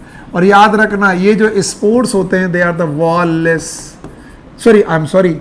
दे हैव द ट्रू वॉल्स, जबकि इनकी मेन प्लाज्मोडियम बॉडी बॉललेस होती है, वॉल नहीं होती है, लेकिन इनके स्पोर्स में वॉल पाई जाती है। और ये जो स्पोर्स होते हैं वो एयर करंट के द्वारा फ्लो होते हैं बेटा, मूव करते हैं और एयर के द्वारा ग्रो करते हैं और किसी भी जगह जाकर डिपॉजिट हो जाते हैं। लेकिन एडवर्स कंडीशन में ये बेटा अपने आप को सर्वाइव कर लेते हैं, लेकिन जब बारिश आती है, जब इनका फेवरेबल कंडीशन आता है, स्पोर्स बेटा रप्चर होकर के ग्रो करते हैं और रप्चर होकर ग्रो करने के बाद नई बॉडी बनाते हैं, that is known as plasmodium. So बहुत डिटेल में नहीं जाना है, बस एग्जाम्पल याद रखना है। यहाँ पर से एक एग्जाम्पल आता है फाइसेरम, जो तुमको याद रखना है और याद कर लोगे, याद रहेगा। सो पहले क्राइसोफाइटा हो गया, डाइनोफ्लैजिलेट हो गया, यूग्लिनॉइड हो गया और स्लाइम मोल्ड हो गया। मोल्ड इसका मतलब ये फंजाई लाइक प्रोटिस्टा हो गया। बाकी बचता है प्रोटोजोआ।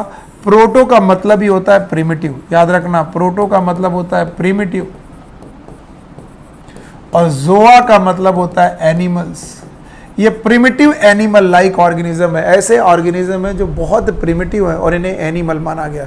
दो वजह है कि why they are known as animal. Animal की पहली खास बात होती है कि उनकी सेल वॉल नहीं होती, यानी कि यूनिसेलुलर होने के बावजूद भी इनमें सेल मेम्ब्रेन है लेकिन सेल वॉल नहीं है, they do not have the cell wall. इसका मतलब है ये एनिमल है। और दूसरा, ये होलोजोइक न्यूट्रिशन करते हैं। कैसा न्यूट्रिशन करते हैं? होलोजोइक। और एक चीज मैं यहाँ डिटेल में जाए बिना आपसे पूछता हूँ कि इन प्रोटोजोआ को फर्दर 4 पार्ट में बांटा गया है, आप एक बार देख लीजिएगा। पहला है amoeboid protozoa, amoeba like protozoa. और बेटा प्रोटोजोआ का क्लासिफिकेशन जब भी किया गया उनके लोकोमोटरी ऑर्गन की बेसिस पर किया गया कि वो कैसे लोकोमोशन करते हैं। जैसे अमीबा और अमीबॉइड प्रोटोजोआ जितने भी है वो स्यूडोपोडिया से लोकोमोशन करते हैं। तो स्यूडोपोडिया से लोकोमोशन करने वाले they are known as amoeboid protozoa. याद रहे, अमीबॉइड प्रोटोजोआ के बाद एवरीवन अमीबॉइड प्रोटोजोआ के बाद दूसरे तरीके के प्रोटोजोआ हैं जिनके अमीबॉइड प्रोटोजोआ के एग्जाम्पल आपकी बुक में दिए गए हैं, आप लोग इन्हें देख लीजिएगा। एक तो स्यूडोपोडिया शब्द दिया गया है, अमीबा दिया गया है, एंट अमीबा बेटा दिया गया है। एंट अमीबा हिस्टोलिटिका से बेटा डिसेंट्री होती है, यहाँ से एक क्वेश्चन बन चुका है। दूसरा फ्लैजलेटेड प्रोटोजोआ, ऐसे प्रोटोजोआ जिनमें फ्लैजला पाए जाए। यहाँ से कभी भी गड़बड़ मत करना कि फ्लैजला तो सर डाइनोफ्लैजलेट में भी पाए जाते थे, लेकिन डाइनोफ्लैजलेट वो प्लांट लाइक लोग थे, यूग्लिना में भी पाए जाते थे। Euglena was the connecting link between plant and animal. लेकिन बेटा फ्लैजलेटेड प्रोटोजोआ वो प्रोटोजोआ है जिनकी सेल मेम्ब्रेन है, सेल वॉल नहीं है। और फ्लैजलेटेड प्रोटोजोआ का एग्जाम्पल है ट्रिपैनोसोमा, यहाँ से आपको याद रखना है ट्रिपैनोसोमा। एक और एग्जाम्पल है लीजमैनिया, याद रखना ट्रिपैनोसोमा लीजमैनिया से एक बहुत फेमस स्लीपिंग सिकनेस नाम की बीमारी है जो ट्रिपैनोसोमा से होती है, वहाँ से क्वेश्चन बनते हैं। तो बोलते हैं ये रही वो स्लीपिंग सिकनेस जो ट्रिपैनोसोमा से, यहाँ से एक क्वेश्चन बन सकता है। सो आप देखिए, आपके सामने एक क्वेश्चन आया कि बताइए अगर मैं बोलूँ अमीबॉइड प्रोटोजोआ है तो किससे मूव करेगा? सूडोपोडिया से मूव करेगा। दूसरा बेटा प्रोटोजोआ जो होगा फ्लैजलेटेड प्रोटोजोआ होगा जो फ्लैजला से मूव करेगा। अब तीसरे तरीके के प्रोटोजोआ हैं, that is known as ciliated protozoa. इनके पास सीलिया है और सीलिएटेड प्रोटोजोआ का एग्जाम्पल आपकी बुक में पहले से दे रखा है डायग्राम के रूप में, and this is a paramecium. Ciliated protozoa है ये, याद रखना, सीलिएटेड प्रोटोजोआ है, इसका नाम है पैरामीशियम। और इस पैरामीशियम में चारों तरफ सीलिया प्रेजेंट है और इन सीलिया के कोऑर्डिनेटेड मूवमेंट से याद रखना ये लोकोमोशन करता है। लोकोमोशन करने के साथ साथ वाटर करंट को अपनी तरफ मूव कराता है। इनमें एक दो स्ट्रक्चर है जो याद रखेंगे आप लोग। इनके पास कॉन्ट्रेक्टाइल वैक्यूल है, और एक बार क्वेश्चन कॉन्ट्रेक्टाइल वैक्यूल का नहीं बना है बल्कि पैरामीशियम से नीट ने एक बार क्वेश्चन बनाया कि इनके पास 2 न्यूक्लियस हैं, एक बड़ा न्यूक्लियस है और एक छोटा न्यूक्लियस है, मैक्रो न्यूक्लियस है और एक माइक्रो न्यूक्लियस है। सो याद रखना इनके पास 2 प्रकार के न्यूक्लियस होते हैं, एक बड़ा न्यूक्लियस और एक छोटा न्यूक्लियस। ओके, इसके बाद बेटा, इसके बाद प्रोटोजोआ का जो चौथा प्रकार है वो है Sporozoa. This is a Sporozoa. यहां पर रुक करके देख लीजिएगा, फिर से मैं पढ़ा दे रहा हूं, चारों के नाम अगर याद कर पाओगे तो बहुत अच्छा है। पहला हो गया अमीबॉइड, अमीबॉइड प्रोटोजोआ हो गया, दूसरा हो गया फ्लैजिलेटेड, तीसरा हो गया सीलिएटेड, चौथा हो गया स्पोरोजोआ। अगर आपसे कोई पूछे what is sporozoa, so there is a no locomotory organelle, इनके पास लोकोमोटरी ऑर्गेनल ही नहीं है। अब आप क्वेश्चन पूछ सकते हैं सर इनके पास लोकोमोटरी ऑर्गेनल्स भगवान ने क्यों नहीं दिए? बिकॉज ऑल आर पैरासाइट, इनमें से सब के सब बेटा पैरासाइट है। और जब यहां पर सबके सब पैरासाइट है, every one of them are the parasite, तो इनमें कोई भी लोकोमोशन करने की जरूरत ही नहीं, क्योंकि बॉडी के अंदर रह रहे हैं, किसी की बॉडी के अंदर रह रहे हैं, तो लोकोमोशन की जरूरत नहीं। और इनका एक बड़ा फेमस एग्जाम्पल है and that is known as plasmodium. याद रखना, इसी नाम की एक बॉडी भी पढ़ी थी हमने अभी थोड़ी देर पहले, स्लाइम मोल्ड की, लेकिन अभी मैं एक ऑर्गेनिज्म का नाम पढ़ा रहा हूं, that is known as plasmodium. And this plasmodium is nothing, it is a malarial parasite. ये एक मलेरियल पैरासाइट है। तो आपने जब भी जितनी बार भी मलेरिया पढ़ी होगी, तो मलेरिया आपको लगता है मच्छर काटने से, एकदम सही है। लेकिन अगर मैं पूछूं what is the causing organism of malaria, तो प्लीज मच्छर मत लगाइएगा। कॉजिंग ऑर्गेनिज्म का मतलब वो है जिसकी वजह से आपको कोई बीमारी हो रही है, उसमें आप प्लाज्मोडियम लगाइएगा, और ये एक प्रोटोजोआ है। सो हम लोगों ने मोनेरा खत्म किया, प्रोटिस्टा खत्म किया आपकी एनसीईआरटी से। इसके बाद बेटा हमारे पास तीसरा किंगडम आता है, that is known as kingdom fungi. कुछ लोग इसे किंगडम फंगी बोलते हैं। आपको जो बोलना है बोलिए, मैं फिर से बोलूंगा। 8 पॉइंट आपको याद रखना पड़ेगा किंगडम फंजाई में। पहला पॉइंट है हैबिट एंड हैबिटेट, दूसरा पॉइंट है फॉर्म, तीसरी पॉइंट है मॉर्फोलॉजी, चौथा एनाटमी, पांचवा मोड ऑफ न्यूट्रिशन, छठा मोड ऑफ रिप्रोडक्शन, सातवां इकोलॉजिकल इंपॉर्टेंस, एंड आठवां आपको याद रखना पड़ेगा क्लासिफिकेशन एंड एग्जाम्पल्स। फंजाई एक इतना बड़ा पोर्शन है कि इसमें अगर हम लोग स्ट्रक कर गए तो पूरा टाइम यहीं पर रख जाएगा। तो मैं आपको इसके मेन पॉइंट पढ़ाने की कोशिश करता हूं बाय द पैराग्राफ। पैराग्राफ में जो पहला पैराग्राफ है, इतना जो पहला पैराग्राफ है, यहां पर इन्होंने हैबिट एंड हैबिटेट डील किया है। इस पूरे पैराग्राफ में उन्होंने डील किया है कि फंजाई का हैबिट एंड हैबिटेट क्या है। जैसे बैक्टीरिया का हैबिट एंड हैबिटेट कॉस्मोपॉलिटन था, फंजाई का भी हैबिट एंड हैबिटेट कॉस्मोपॉलिटन है। ये शब्द याद रखिएगा। कॉस्मोपॉलिटन का मतलब होता है जो सर्वव्यापी है, हर जगह रह सकते हैं। और याद रखना, उन्होंने कुछ एग्जाम्पल पढ़ाए हैं। देखना, इन्होंने बोला you must have seen the fungi on moist bread. Bread में लगी हुई फफूंद एक फंजाई है। फफूंद हम लोग समझते हैं। फ्रूट कभी कभी सड़ जाते हैं, उनमें रॉट्स लग जाते हैं। संतरे में अक्सर रॉट लग जाते हैं, वो फंजाई है। मशरूम जो आप खाते हैं वो फंजाई है। टोड स्टूल जिन्हें हम लोग बेटा गांव में कुकुरमुत्ते बोलते हैं, ये भी फंजाई हैं। White spot on mustard leave, mustard की पत्तियों में सफ़ेद दाग पड़ जाते हैं, वो भी फंजाई हैं। याद रखना, यूनिसेलुलर फंजाई में उन्होंने ईस्ट का एग्जाम्पल दिया। याद रखना, वैसे तो फंजाई किंगडम मल्टी सेलुलर है, पर अगर इसमें ईस्ट आ गया है तो एज अ एक्सेप्शन हम लोग इसे मानते हैं। एंड इसके अलावा कुछ फंजाई, जेई ईस्ट फंजाई जो ब्रेड एंड बियर बनाने का काम आता है। इसके अलावा there are some fungi which cause the rust, जैसे पक्सीनिया नाम का फंजाई जो है वो गेहूं में रस्ट करता है। ये क्वेश्चन बड़ा इंपॉर्टेंट। पक्सीनिया याद रखिएगा, पक्सीनिया नाम का जो फंजाई है वो रस्ट कर सकता है। इसके अलावा कुछ फंजाई ऐसे हैं जो बेटा सोर्स ऑफ एंटीबायोटिक हैं, जैसे पेनिसिलियम नाम का फंजाई, जिससे पेनिसिलिन नाम की एंटीबायोटिक बनाई जाती है। सो पहला पैराग्राफ हैबिट एंड हैबिटेट के बारे में बोला गया। तो मैं ज्यादा डिटेल में ना जाकर के पैराग्राफ आपके सामने लग देता हूं। दूसरा बेटा बोल सकता हूं मैं फॉर्म। फॉर्म लिखते वक्त मैं आप सबको बोल देता हूं कि बेटा kingdom fungi according to R H. Whittaker its will be multicellular. इसमें यूनिसेलुलर लोग नहीं आने चाहिए, लेकिन अगर इसमें कोई यूनिसेलुलर आया है तो वो एक एक्सेप्शन की तरह है, दैट इज ईस्ट। ईस्ट एक एक्सेप्शन की तरह इन्होंने लिखा है। East is a exception for the kingdom fungi, क्योंकि किंगडम फंजाई में मल्टीसेलुलर होना चाहिए। तीसरा पॉइंट यहां पर देखना है कि ये सब के सब यूकैरियोटिक हैं और इनकी मॉर्फोलॉजी बहुत इंपॉर्टेंट है, बहुत ज़्यादा इंपॉर्टेंट है। इसलिए बेटा 1 सेकंड के लिए पॉज लेकर के इसकी मॉर्फोलॉजी समझने की कोशिश करिएगा। और अगर मॉर्फोलॉजी आपने समझ ली तो फंजाई में बहुत कुछ समझने में आ जाएगा। याद रहेगा कैसे मॉर्फोलॉजी समझना है, मैं बताने की कोशिश करता हूँ। अगर आपको कभी मॉर्फोलॉजी सीखनी है कि भाई मॉर्फोलॉजी ऑफ फंगस क्या है, सो मैं आपको बताने की कोशिश कर रहा हूँ कि ये थैलॉइड ऑर्गेनिज्म है, थैलस लाइक बॉडी है। थैलस लाइक बॉडी वो होती है जो प्लांट लाइक बॉडी तो है, लेकिन उसमें रूट, स्टेम और लीफ जैसे स्ट्रक्चर नहीं होते। There is a no root, no stem, no leaf. Root, stem, leaf जैसे स्ट्रक्चर नहीं होते। सो इनकी जो मॉर्फोलॉजी है, मॉर्फोलॉजी पढ़ते वक्त आपको देखना पड़ेगा, इनकी सेल से मिल करके बेटा रॉड शेप्ड स्ट्रक्चर बनते हैं, and these rod shaped structure is known as Haifa.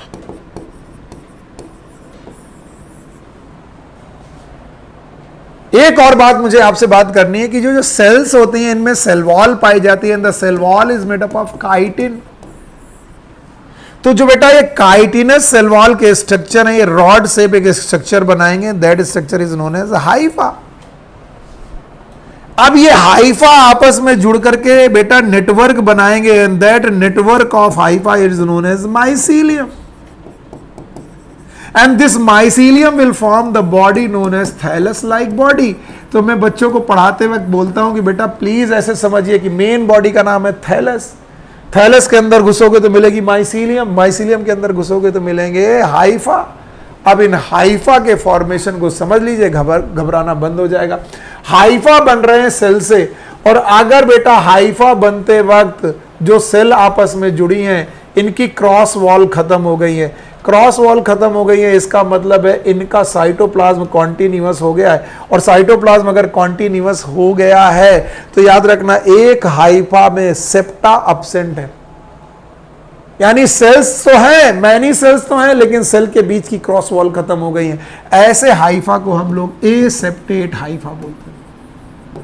और जितने भी एसेप्टेट हाइफा होंगे they are the multinucleated. याद रखना ये हमेशा मल्टी न्यूक्लिएटेड होंगे। मल्टी न्यूक्लिएटेड को ही हम लोगों ने सीनोसिटिक कंडीशन माना है। और एसेप्टेट हाइफा रखना लोअर फंजाई का रूल है। एक चीज याद रखना, जितने लोअर फंजाई होंगे, लोएस्ट फंजाई होंगे, उनके हाइफा बहुत अच्छे नहीं होंगे, एसेप्टेट हाइफा होंगे। और याद रखना सेप्टेट हाइफा, जो कि मुझे पास जगह यही है, इसका मतलब है अगर बेटा कोशिकाएं हाइफा बना रही हैं और इनके बेटा बीच में क्रॉस वॉल प्रेजेंट है, सेप्टा प्रेजेंट है, सेप्टा प्रेजेंट है, सेप्टा प्रेजेंट है, तो इस तरीके के हाइफा को हम लोग सेप्टेट हाइफा बोलते हैं। और मैं यही क्लियर कर दूं, जितने भी हायर फंजाई होंगे उनके बेटा हाइफा सेप्टेट होंगे। तो मेरे साथ बोल करके देखो कि सबसे पहली बात तो बॉडी थैलस है, थैलस के अंदर घुसोगे तो माइसीलियम मिलेगा, माइसीलियम के अंदर जाओगे तो हाइफा मिलेगा। हाइफा किसकी बनी है? सेल के। और अगर सेल आपस में क्रॉस वॉल हटा दें तो they are known as aseptate hypha. और अगर बेटा क्रॉस वॉल प्रेजेंट है तो इन्हें बोलेंगे सेप्टेट हाइफा। सेप्टेट हाइफा रखना हायर लोगों का, हायर फंजाई का फीचर है, और एसेप्टेट हाइफा रखना लोअर फंजाई का फीचर है। याद रखना साइफा और माइसीलियम के इन स्ट्रक्चर के साथ हम लोग किंगडम फंजाई को पढ़ते हैं। सो याद रखना ये मॉर्फोलॉजी है, मॉर्फोलॉजी के बाद एनाटॉमी डिटेल में नहीं है। अब आता है मोड ऑफ न्यूट्रिशन। मेरे बच्चे, अगर कभी भी बेटा मोड ऑफ न्यूट्रिशन आपसे पूछा जाए, ये पैराग्राफ आपका मोड ऑफ न्यूट्रिशन दिया हुआ, और मैंने कहा था आप पैराग्राफ वाइज पढ़िए, आपको आसानी लगेगी। इस पैराग्राफ में मोड ऑफ न्यूट्रिशन दिया गया है। बोला गया most of the fungi are heterotrophic saprophytic, यानी वो सड़ी गली चीजें खा लेते हैं। बेटा यहां पर ध्यान दो, कुछ ऐसे हैं जो लिविंग हैं और लिविंग ऑर्गेनिज्म पर रहते हैं, ये पैरासाइट है। और फिर बोलते हैं कुछ ऐसे लोग हैं जो सिम्बायोटिक है, जैसे लाइकेन में एल्गी और फंजाई बेटा सिम्बायोटिक हैं।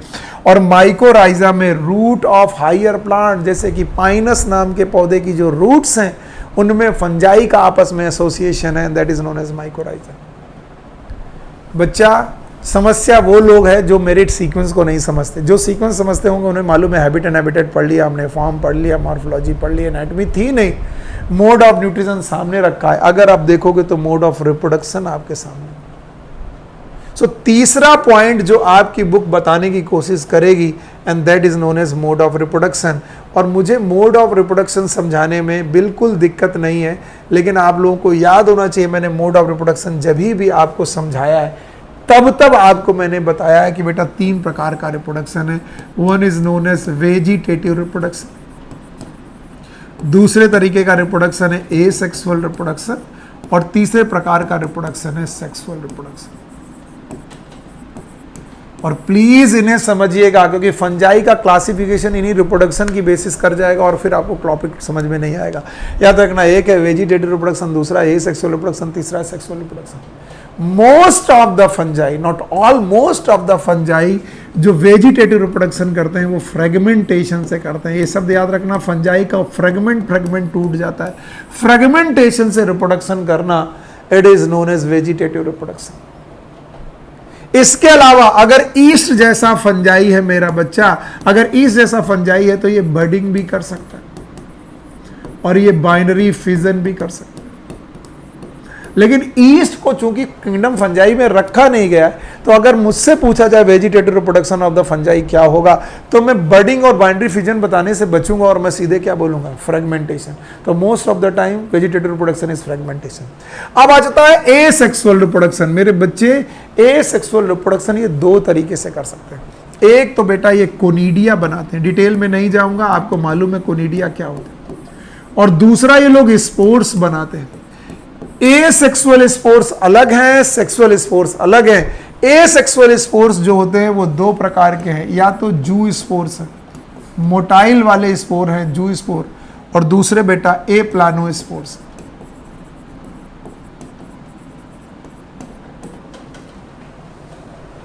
फंजाई में जितना इंपॉर्टेंट सेक्सुअल रिप्रोडक्शन है उतना इंपॉर्टेंट टॉपिक दूसरा कोई नहीं। इसलिए मैंने डिटेल में पढ़ाने के पहले आपको बोला है तीन प्रकार का रिप्रोडक्शन है। पहला वेजिटेटिव जिसमें फ्रेगमेंटेशन कर दिया गया, ए सेक्सुअल रिप्रोडक्शन में कोनिडिया बना रहे हैं और स्पोर्स बना रहे हैं।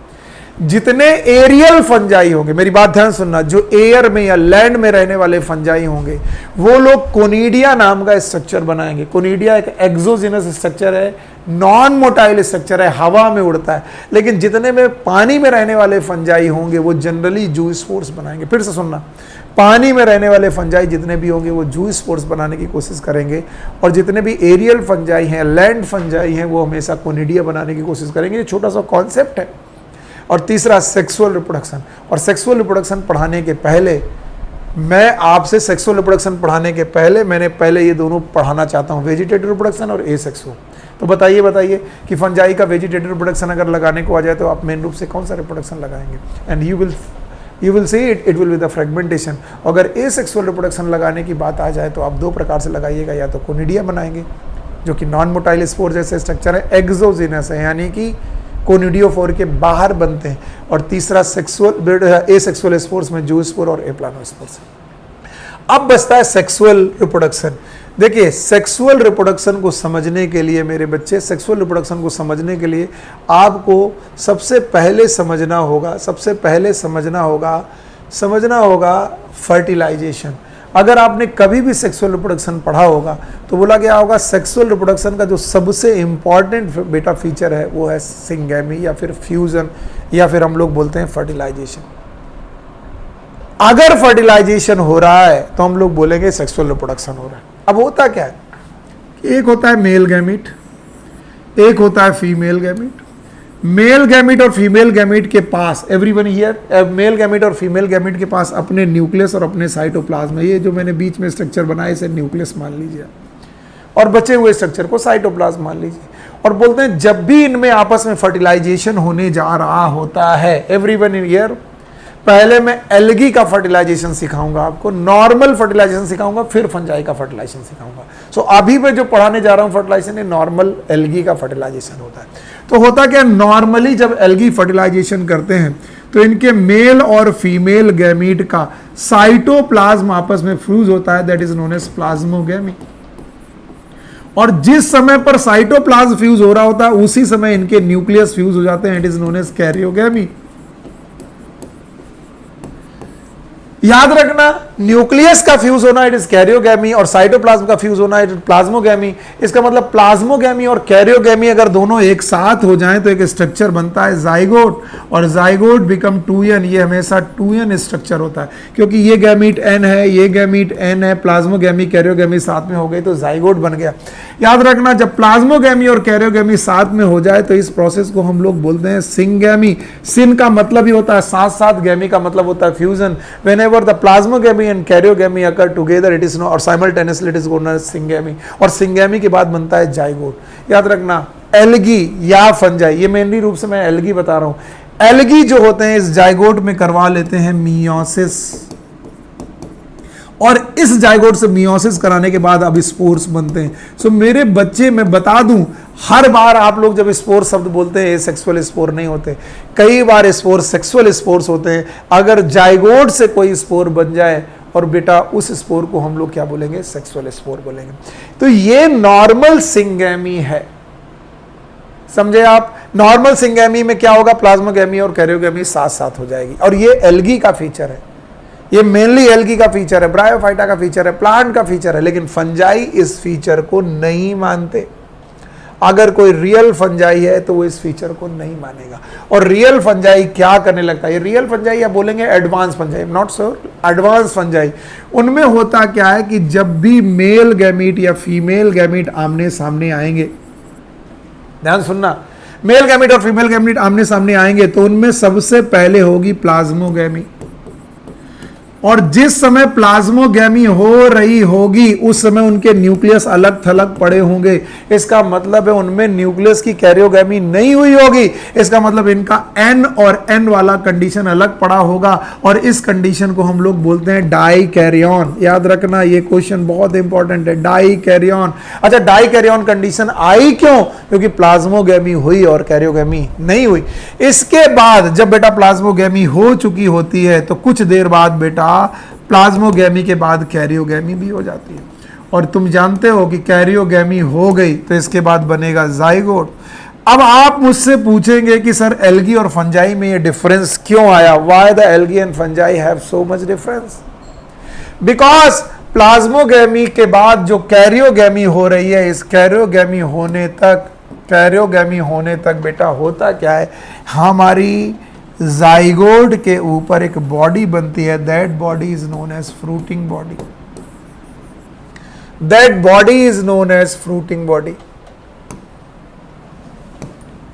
फ्रूटिंग बॉडी यानी जाइगोट आपका फ्रूटिंग बॉडी के अंदर चला जाता है और फ्रूटिंग बॉडी के अंदर बेटा होती है मियोसिस। फ्रूटिंग बॉडी के अंदर अगर मियोसिस हो गई तो अब जो स्पोर्स बनते हैं उन स्पोर्स को हम लोग बेटा सेक्सुअल स्पोर्स बोलेंगे। और सेक्सुअल स्पोर्स बेटा फ्रूटिंग बॉडी के हिसाब से माने जाएंगे। अगर फ्रूटिंग बॉडी का नाम है बेसिडियम तो स्पोर का नाम होगा बेसिडियो स्पोर, बेसिडियो कार्प तो बेसिडियो स्पोर। और अगर इसका नाम होगा, याद रखना, एस्को कार्प तो एस्को स्पोर्स। तो जैसी फ्रूटिंग बॉडी वैसे स्पोर। तो एनसीईआरटी ने बड़े अच्छे तरीके से इसे लिखा है कि बेटा fusion of protoplasm between two motile और non motile gamete it is known as plasmogamy. यानी फंगस में पहले हो जाती है प्लाज्मोगैमी, फिर होती है कैरियोगैमी और फिर आती है मियोसिस। मियोसिस होने के बाद इनमें कौन से स्पोर बनते हैं, हैप्लॉइड स्पोर। और इन हैप्लॉइड स्पोर का नाम उनकी फ्रूटिंग बॉडी पर डिपेंड करेगा। फ्रूटिंग बॉडी जैसी होगी, अगर एस्को कार्प होगा तो एस्को स्पोर, बेसिडियो कार्प होगा तो बेसिडियो स्पोर। याद रखना, यही फ्रूटिंग बॉडी एल्गी में नहीं बनती। बेटा एल्गी में फ्रूटिंग बॉडी क्यों नहीं बनती, क्योंकि उनमें प्लाज्मोगैमी और कैरियोगैमी अलग अलग नहीं होती, साथ साथ हो जाती है। सिंगैमी होते ही जाइगोट बन जाता है, जाइगोट ही स्पोर की तरह बिहेव करने लगता है, that is known as zygospore. तो एल्गी बेटा सिंगैमी करते हैं, फिर से एल्गी सिंगैमी करते हैं और फंजाई सिंगेमी जनरली नहीं करते। कुछ फंजाई छोड़ दीजिए, वरना फंजाई सिंगेमी करने की कोशिश नहीं करते। और फंजाई बेटा प्लाज्मोगैमी और कैरियोगैमी करने के बीच में एक स्टेज लाते हैं, that is known as dikaryon stage. और इसके बारे में एनसीईआरटी ने डाइकैरियन स्टेज या डाइकैरियोफेज के बारे में कहानी भी लिखी है। It is n+n stage, it is not the 2n stage. और उसके बाद उसमें फ्रूटिंग बॉडी बनती है और जो फ्रूटिंग बॉडी बनती है उस फ्रूटिंग बॉडी से फिर मियोसिस होती है। Third process is known as meiosis. और मियोसिस होने के बाद बेटा वहाँ पर स्पोर बनते हैं और उन स्पोर्स को हम लोग सेक्सुअल स्पोर्स बोलते हैं। सो ये बेसिक बात है जो आपको याद रखनी पड़ेगी इस पैराग्राफ से। अच्छा मेरे बच्चे, इतना पढ़ा देने के बाद हम लोगों ने हैबिट एंड हैबिटेट पढ़ लिया, फॉर्म पढ़ लिया, मॉर्फोलॉजी पढ़ लिया, एनाटॉमी पढ़ लिया, mode of nutrition, mode of reproduction. Ecological importance को पढ़ाने की अभी जरूरत नहीं है। और साथ में अगर इकोनॉमिक इंपॉर्टेंस नहीं है तो हम लोग यहाँ पर बेटा डील करते हैं इनका क्लासिफिकेशन। याद रहे, फंजाई का क्लासिफिकेशन कुछ 4 बातों पर डिपेंड करता है, वो आप लोग देख लीजिए।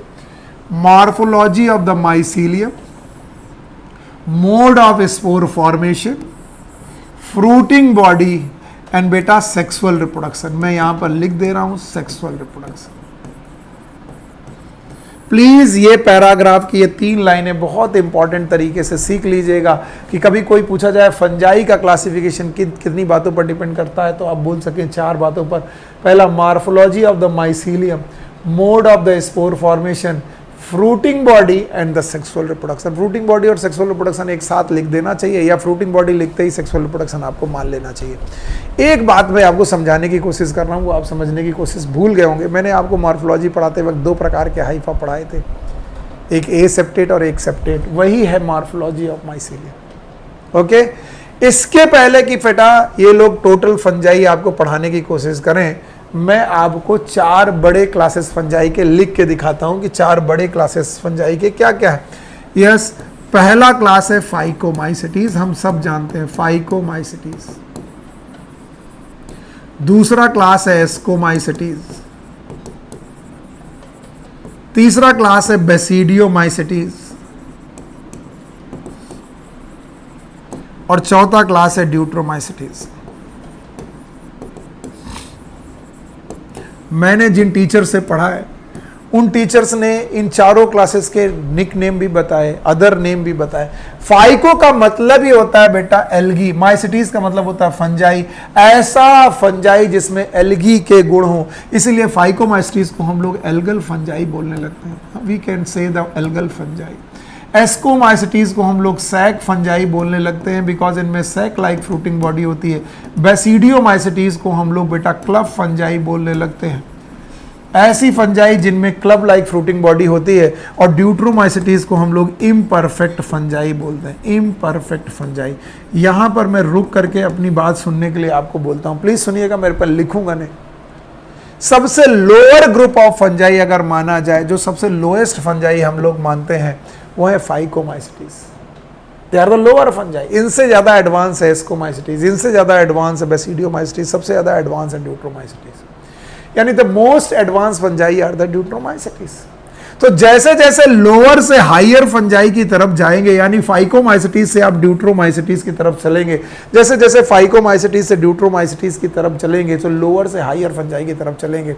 एक चीज नोट करते जाइएगा, सेक्सुअल रिप्रोडक्शन इनमें रिड्यूस होता जाएगा, या फिर सेक्सुअल रिप्रोडक्शन सिंप्लीफाई होता जाएगा। यानी अगर कभी कोई पूछे तुमसे कि बेस्ट सेक्सुअल रिप्रोडक्शन इनमें से कौन करता है, इट इज फाइकोमाइसिटीज। उससे खराब सेक्सुअल रिप्रोडक्शन कौन करता है, एस्कोमाइसिटीज। उससे खराब सेक्सुअल रिप्रोडक्शन कौन करता है, बेसिडियोमाइसिटीज। और कौन बंदा जो सेक्सुअल रिप्रोडक्शन ही नहीं करता, ड्यूट्रोमाइसिटीज। अब चूंकि बेटा ड्यूट्रोमाइसिटीज सेक्सुअल रिप्रोडक्शन ही नहीं करता, इसलिए इनको हम लोग इम्परफेक्ट फंजाई बोलते हैं। इनमें एक प्रोसेस ही नहीं है, that is known as sexual reproduction. अगर सेक्सुअल रिप्रोडक्शन नहीं कर पा रहे तो आप परफेक्ट कैसे हो गए, इसीलिए इम्परफेक्ट फंजाई बोलते हैं। इसीलिए बोलते हैं कि फाइकोमाइसिटीज, एस्कोमाइसिटीज, बेसिडियोमाइसिटीज और ड्यूट्रोमाइसिटीज की जो 4 क्लासेज हैं, इनमें से हर क्लास का अगर आप निक नेम याद रखोगे तो याद करने में बहुत आसानी रहेगी। पहली बात तो फाइकोमाइसिटीज सबसे लोअर फंजाई है, एस्को उनसे एडवांस है, बेसिडियो उनसे ज़्यादा एडवांस है, और ड्यूट्रो मोस्ट एडवांस फंजाई है। मैं कुछ चैट देख रहा हूँ। अंकुर भाई यहाँ पढ़ने आया हूँ, अगर बात करनी होगी तो ट्विटर पर मेरे 20,000 फॉलोवर है, इट्स ऑल अबाउट माइंडसेट। सो मैं आप लोगों से कहूँगा कि बेटा हम लोग बहुत ही मार्जिन में हैं, वैसे भी हम लोग मुश्किल में हैं और कोशिश कर रहे हैं कि ये एक एडवर्टाइजमेंट ना हो सके, इससे हमें वाकई फ़ायदा हो, इस पढ़ाई का कुछ ना कुछ फ़ायदा मिले। सो मैं आप लोगों से यही बोल सकता हूँ, रिक्वेस्ट करके एज अ टीचर मेरी बात ध्यान से सुनिएगा कि आप लोग प्लीज़ पढ़ाई करिए यहाँ पर। अगर आप टाइम वेस्ट कर रहे हैं तो आप प्लीज़ इसको छोड़ दीजिए, कुछ और करिए, सो लीजिए, रेस्ट कर लीजिए, खा पी लीजिए। ये बहुत गलत बात है। आप लोग अगर पढ़ नहीं रहे हैं, पढ़ाई नहीं हो रही तो सबसे बेकार है। फिर मेरे पढ़ाने का कोई मतलब नहीं है। आपको बहुत सारे ऑनलाइन टीचर और भी मिल जाएंगे और वो आपको पढ़ाते जाएंगे। तो अंकुर जी हैं, और आपस में ये चैनल का अजीब नाम है, मैं नाम भी नहीं ले सकता, इसमें लिखा हुआ है दोगलापन। सो ये जो लोग हैं, प्लीज़ आप लोग अपने चैट बॉक्स को थोड़ा शांत रखिए और कोशिश करिए कि आपकी पढ़ाई अच्छी तरीके से हो सके। ये मेरी रिक्वेस्ट है, हम्बल रिक्वेस्ट है, बहुत बहुत ज़्यादा रिक्वेस्ट है। प्लीज़ आप लोग ये बदतमीजियाँ करना बंद कर दीजिए।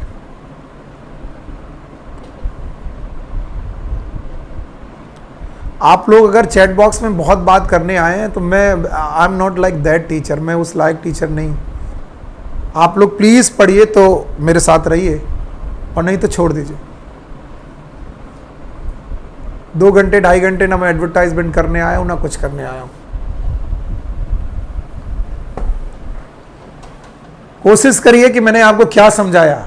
4 बातें समझाई, वो लोगों को दिमाग में नहीं चल पा रही कि 4 क्लासेस है, फाइकोमाइस्ट्रीज, एस्कोमाइस्ट्रीज, बेसिडोमाइस्ट्रीज एंड ड्यूस्पोमाइस्ट्रीज, जिसमें सबसे लोएस्ट फंजाई है फाइकोमाइस्ट्रीज। अभी मैं क्वेश्चन पूछ लूंगा कि फाइकोमाइस्ट्रीज का माइसिलियम बताइए तो भूल गए होगे, जबकि मैंने बताया था दुनिया के जो सबसे लोएस्ट फंजाई होंगे उनमें ए सेप्टेट माइसिलियम होगा। और आज मैं अगर मैं फाइकोमाइस्ट्रीज आपको पढ़ाने की कोशिश करने लगूं कि बताइए फाइकोमाइस्ट्रीज पढ़िए और फाइकोमाइस्ट्रीज में बारे में क्या क्या लिखा हुआ है, तो मेरे लिए चुटकी का काम है, बिल्कुल चुटकी का काम है। Why they are known as phycomycetes? Because इनकी आधी हरकतें एल्गी जैसी हैं, एल्गल फंजाई है, और मैंने ही आपको पढ़ाया था एल्गी जल की रानी है, यानी ये पानी में रहने वाले फंजाई हैं। These fungis are the water fungi. 10 बातें यहां से अपने आप लागू हो जाएंगी। अगर मैं बिना पढ़ाए पूछने लगूं कि बताओ ये कोनिडिया बनाएंगे कि जू स्पोर, तो आपको बोलना पड़ेगा जू स्पोर, क्योंकि कोनिडिया बेटा एयर फंजाई वाले बनाते थे, लैंड फंजाई बनाते थे। इसलिए अगर कॉन्सेप्चुअल तरीके से पढ़ना है तो प्लीज फोकस करिए पढ़ाई पर। अब देखिए क्या क्या बातें लिखी हुई हैं। Phycomycetes are found in aquatic habitat. पहला पॉइंट लिखा हुआ है पानी में रहने वाले fungi. That's why they are known as phycomycetes. Phyco का मतलब ही होता है एल्गा, माइस्ट्रीज का मतलब होता है फंजाई। इसके बाद ये डिकेइंग वुड पर रह सकते हैं, लेकिन वहां पर भी मॉइस्चर होना चाहिए, डैम्प होना चाहिए, यानी पानी जरूर होना चाहिए। याद रखना ये ऑब्लिगेट पैरासाइट की तरह रह सकते हैं। इनकी माइसिलियम ए सेप्टेट है। मैंने कहा था दुनिया के जितने भी लोएस्ट फंजाई है उनका माइसिलियम ए सेप्टेट होगा, सेप्टा नहीं प्रेजेंट होगा। इसके बाद ए सेप्टेट फंजाई में मल्टी न्यूक्लियोटाइड कंडीशन आती है, जिसको हम लोगों ने बोला था ये सिनोसिटिक होंगे। इसके अलावा मैंने कहा था asexual reproduction takes place by zoospore. आप पूछिए सर कोनिडिया क्यों नहीं होगा, मेरे से पूछिए आप कोनिडिया क्यों नहीं होगा, क्योंकि मैं तुमको उतनी देर 2 घंटे से पढ़ा रहा हूं और बताया था कोनिडिया हमेशा लैंड फंजाई या फिर एयर फंजाई में बनेगा, इसलिए कोनिडिया नहीं बनेगा। यहां पर बेवकूफों को सीख लो, काम आ जाएगा, सीख लो कुछ। याद रखना ए प्लानो स्पोर भी आ सकता है, नॉन मोटाइल स्पोर भी आ सकता है, प्लानो और जू स्पोर भी आ सकता है, लेकिन कोनिडिया नहीं होंगे। याद रखना दीज स्पोर आर एंडोजिनस। तो चाहे तुम्हारा जू स्पोर हो चाहे ए प्लानो स्पोर हो, ये स्पोरेंजिया के अंदर बनने वाले स्पोर हैं। अंदर बनना मतलब एंडोजिनस, एंडोजिनस का मतलब ए प्लानो स्पोर और जू स्पोर दोनों एंडोजिनस हैं। इसके अलावा इनका फ्यूजन ऑफ गैमीट जो होगा वो बिल्कुल एल्गी की तरह होगा, और इसीलिए आधे घंटे मैंने एल्गी की फ्यूजन पढ़ाया था। और एल्गी के फ्यूजन में सिंगैमी होती है, यानी प्लाज्मोगैमी और कायरोगैमी साथ साथ होती है। तो बेवकूफों इनमें डाइकैरियन स्टेज ही नहीं आएगी, क्योंकि डाइकैरियन स्टेज आने के लिए प्लाज्मोगैमी और कैरियोगैमी को अलग अलग होना है। और फाइकोमाइस्ट्रीज का नाम फाइकोमाइस्ट्रीज इसलिए है क्योंकि वो सिंगैमी करते हैं, इसलिए सिंगैमी 3 तरीके की हो सकती है। Same type of gamete is isogamous, dissimilar is anisogamous और ऊगैमस। दोनों एक साइज के गैमीट हो, आइसोगैमस एक छोटा और एक बड़ा हो, एनाइसोगैमस एक छोटा और बड़ा में से एक मोटाइल और एक नॉन मोटाइल हो, इट इज ऊगैमस। याद रखना इनमें एग्जांपल आता म्यूकर, राइजोपस है बेटा। इसके अलावा बेटा म्यूकर है, राइजोपस है, एल्बिगो है। मैंने इसका एक फार्मूला लिखाया था राम, आप लोग याद रखिएगा Ram. It is Rhizopus, Albugo और म्यूकर, जिसमें से Rhizopus is a bread mould. इन्होंने ब्रेड मोल्ड का नाम लिखा है। ब्रेड मोल्ड के बारे में कई बार क्वेश्चन बना है, प्लीज कंफ्यूज मत होइएगा। अब अगर मैं तुमसे पूछूं बताओ बेटा फाइकोमाइस्ट्रीज क्या है, और अगर आप फाइकोमाइस्ट्रीज नहीं बता पा रहे तो आप बेवकूफ हैं। फाइकोमाइस्ट्रीज सबसे लोएस्ट फंजाई है। लोएस्ट फंजाई है तो उसकी मॉर्फोलॉजी में सिनोसिटिक कंडीशन आएगी, ए सेप्टेट हाइफा होगा, पानी में रहने वाला फंजाई है। इनमें फ्रूटिंग बॉडी नहीं बनेगी, तो इनके स्पोर फ्रूटिंग बॉडी के स्पोर नहीं है। फ्रूटिंग बॉडी क्यों नहीं बनेगी वो क्वेश्चन पूछो मुझसे। फ्रूटिंग बॉडी इसलिए नहीं बनेगी क्योंकि ये एल्गी की तरह सेक्सुअल रिप्रोडक्शन करेंगे, और एल्गी की तरह सेक्सुअल रिप्रोडक्शन करने का मतलब है ये सिंगैमी करेंगे। इसका मतलब इनमें प्लाज्मोगैमी और कैरियोगैमी के बीच में डाइकैरियन स्टेज नहीं आएगी। याद रखना, आगे बढ़ जाओ। इसके बाद आता है एस्कोमाइसिटीज। ये दूसरा फंजाई आपके सामने है, एस्कोमाइसिटीज। इसको सैक फंजाई बोलते हैं। याद रखना इसको सैक फंजाई बोलते हैं। और जब तुम सैक फंजाई के बारे में पूछोगे कि सर ये एस्कोमाइसिटीज क्या है, मुझे बताना बहुत आसान लगता है। एस्कोमाइसिटीज के ज़्यादातर मेंबर मल्टी सेलुलर हैं, mostly are multicellular. Penicillium यहाँ पर लिखा गया, रेयरली यूनिसेलुलर। अगर कभी पूछा जाए ईस्ट को फंजाई में रखा जाए कि ना रखा जाए, तो बोलना ना रखा जाए, क्योंकि फंजाई किंगडम को मल्टी सेलुलर रहना चाहिए। लेकिन फिर भी ईस्ट को एज ए एक्सेप्शन इन्होंने मान रखा है, सैक्रोमाइसिस बोल रहे। बोले सप्रोफिटिक है, डिकम्पोजर्स है, पैरासिटिक है, कोप्रोफिलस है, ये सब यहां से क्वेश्चन बन चुका है। ये बेटा डंग में ग्रो कर सकते हैं, इनकी माइसीलियम नहीं लिखा है, बताइए माइसीलियम क्या होगा। ये एडवांस फंजाई होने लगे, और अगर एडवांस फंजाई होने लगे हैं तो याद रखना ये सीनोसिटिक नहीं होंगे, ये सेप्टेट होंगे, और सेप्टेट होने के साथ साथ इनके हाइफा ब्रांचेस होंगे, तो माइसीलियम सेप्टेट और ब्रांच होगी। देख लो क्या बात करें, आप लोग केवल बात करने के लिए बैठे हुए हैं तो कोई मतलब नहीं। ये साफ साफ लिखा है, they have the branch and septate hypha. और अब मुझे बताओ कि ये लैंड फंजाई है, लैंड फंजाई है तो इनकी बॉडी में बनेगा कोनिडियोफोर। और मैंने पढ़ाया है कि अब रट्टा मारना बंद करो, इन कोनिडियोफोर के एक्सोजिनस, ये भी याद रखना, एक्सोजिनस, एक्सोजिनस का मतलब है बाहर की तरफ, कोनिडियोफोर के बाहर की तरफ बेटा स्ट्रक्चर बन रहा है, that is known as conidia, it is known as conidia, it is known as conidia.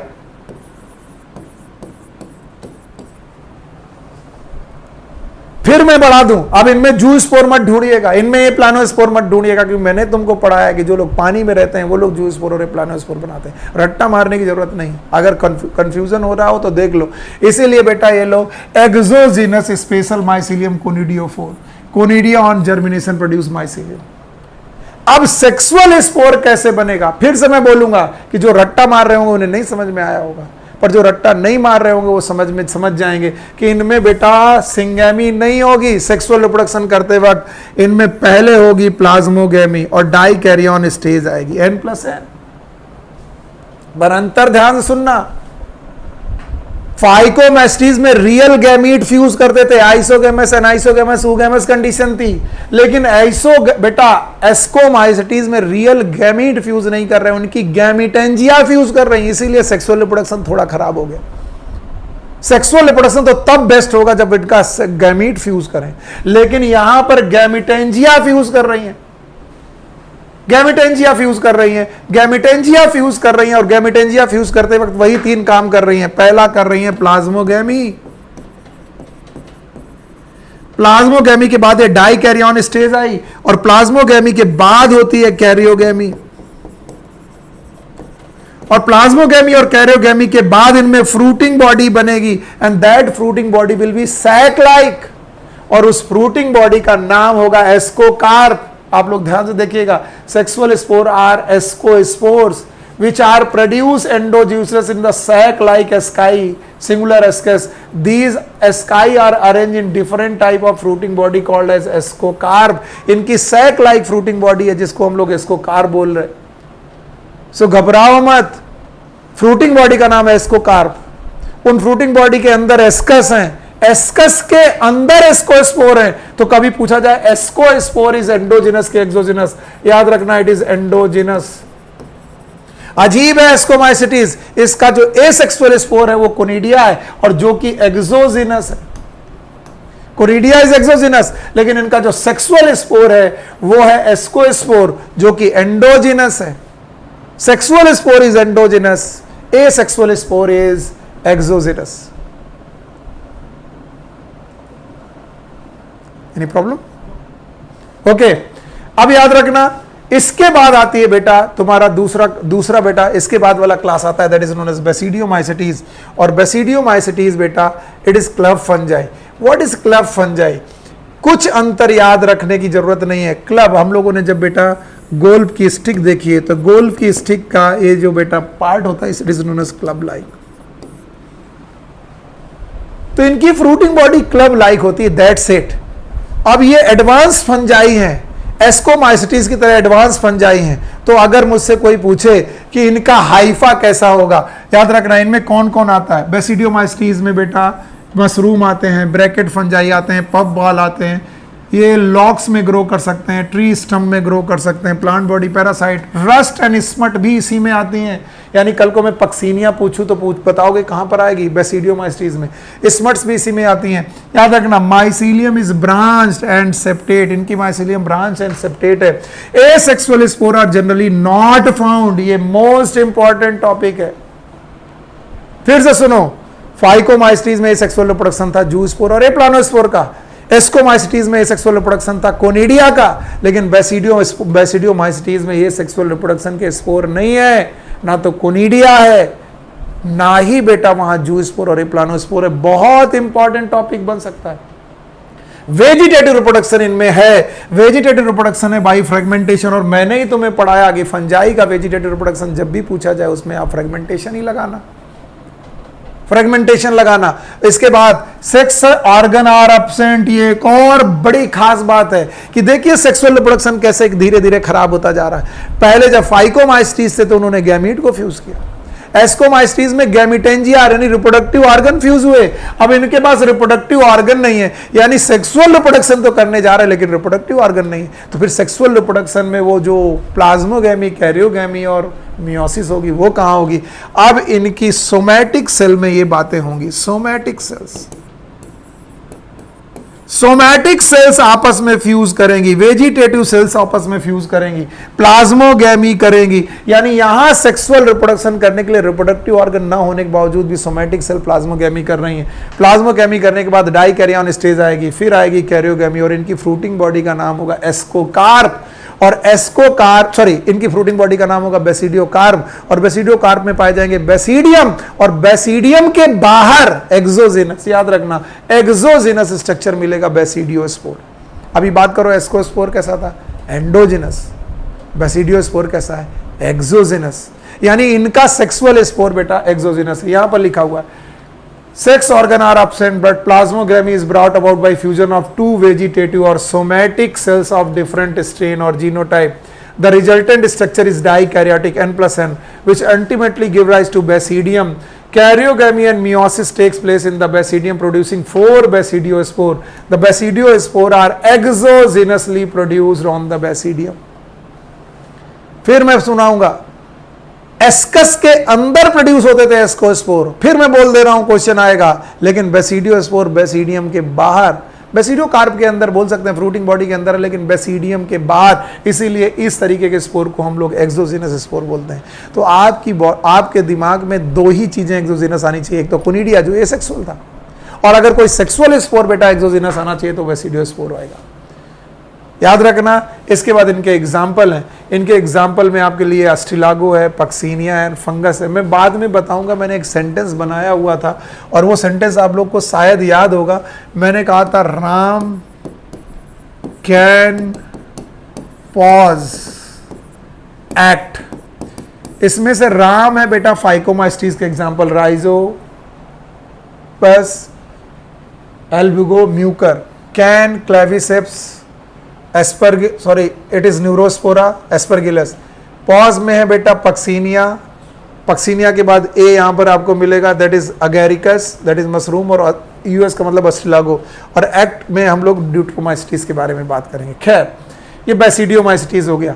Basidiomycetes के स्पोर्स जो होंगे वो एक्सोजिनस स्पोर होंगे। खैर आगे बढ़ जाइए, and the last one is, आखिरी वाला जो बेटा फंजाई आता है, it is known as deuteromycetes, it is known as fungi imperfecti, ये इम्परफेक्ट फंजाई है। And what is so imperfect in these fungi? इनमें सेक्सुअल रिप्रोडक्शन नहीं होता। तो अगर मैं तुम्हारी जगह होता तो मैं कितना आसानी से बोल देता कि फ्रूटिंग बॉडी तो 2 ही जगह बन सकती, एक एस्को में एक बेसिडियो में। फाइको में बन नहीं सकती सेक्सुअल रिप्रोडक्शन होने के बावजूद भी, और ड्यूट्रो में सेक्सुअल रिप्रोडक्शन ही नहीं होता, इसलिए फ्रूटिंग बॉडी नहीं बनेगी। अब बचते हैं ड्यूट्रोमाइसिटीज, ये इम्परफेक्ट फंजाई हैं, commonly known as imperfect fungi because there is only asexual और vegetative phase of this fungi. Sexual form of this fungi were discover, they were moved into class they are rightly belong to. बोलते हैं जब भी fungi classify किए जाते हैं on the basis of sexual reproduction किए जाते हैं, अगर सेक्सुअल रिप्रोडक्शन कर नहीं मिला तो उन्हें ड्यूट्रोमाइसिटीज में डाल दिया जाता है। बाय द टाइम अगर समय रहते रहते इनका कोई दूसरा फॉर्म मिला या फिर इनमें सेक्सुअल रिप्रोडक्शन ढूंढ लिया गया, तो जिन्हें ड्यूट्रोमाइसिटीज में रखा गया था उन्हें ड्यूट्रोमाइसिटीज से हटा करके या तो एस्को में लेके जाते हैं या तो बेसिडियो में लेके जाते हैं। यही बात इस पूरे पैराग्राफ में लिखी जाती है। बाकी मैं आपसे पूछ लूं कि बताइए इनका हाइफा कैसा होगा, तो आप बताओगे सेप्टेट हाइफा होगा। मैं आपको पूछ लूं कि यहाँ पर बेटा एसेक्सुअल रिप्रोडक्शन होगा, यस होगा, किसके द्वारा होगा? कोनिडिया के द्वारा होगा। एसेक्सुअल रिप्रोडक्शन कौन नहीं करता था? एस्कोमाइसिटीज नहीं कर सकते थे, बेसिडियोमाइसिटीज नहीं करते थे, एस्कोमाइसिटीज करते थे कोनिडिया से। सेक्सुअल रिप्रोडक्शन इनमें नहीं होगा, और इनके एग्जाम्पल में है act, ACT, Alternaria, Colletotrichum and trichoderma. Imperfect fungi से केवल यही क्वेश्चन बनेगा। इस तरीके से बेटा हम लोग किंगडम फंजाई पढ़ा लेते हैं। इसके बाद आता है किंगडम प्लांटी, जो टोटल एक डिफरेंट बेटा फाइलम है, जो डिफरेंट किंगडम है, जो मैं किंगडम प्लांट कल पढ़ाऊंगा। इसके अलावा किंगडम एनिमल है, वो भी एक डिफरेंट एनिमल है, वो मैं पूरा का पूरा एनिमल किंगडम कल पढ़ाऊंगा। अब बचते हैं एनिमल किंगडम के बाद ये बंदे, इनका नाम आप लोग ध्यान से सुनिए।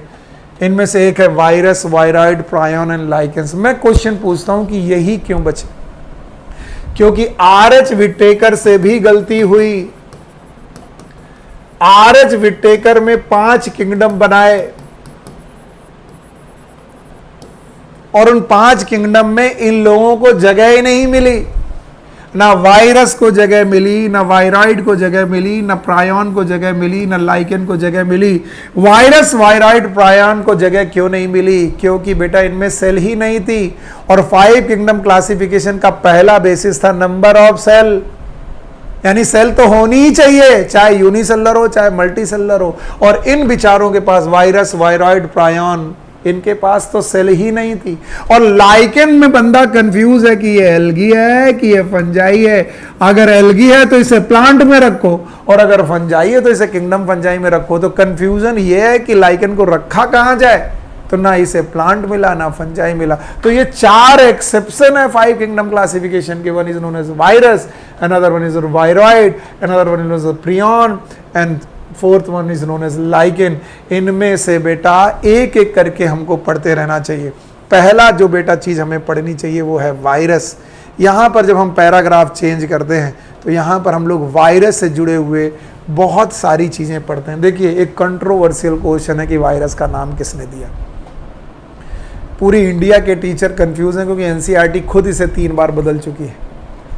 एनसीईआरटी ने खुद इसे वायरस का नाम 3 बार बदल चुका है, कभी लुईस पास्चर, कभी डेमेट्री आइवानस्काई। सो बेटा मैं जो एनसीईआरटी है उसके अनुसार बढ़ाने की कोशिश कर रहा हूँ। पहली बात तो वायरस का वेनम और पॉइजनस फ्लूइड है। डिमिट्री आइवानस्काई 1892 में इन्होंने एक डिसीज ढूंढी थी, दैट एक mosaic disease known as tobacco mosaic disease.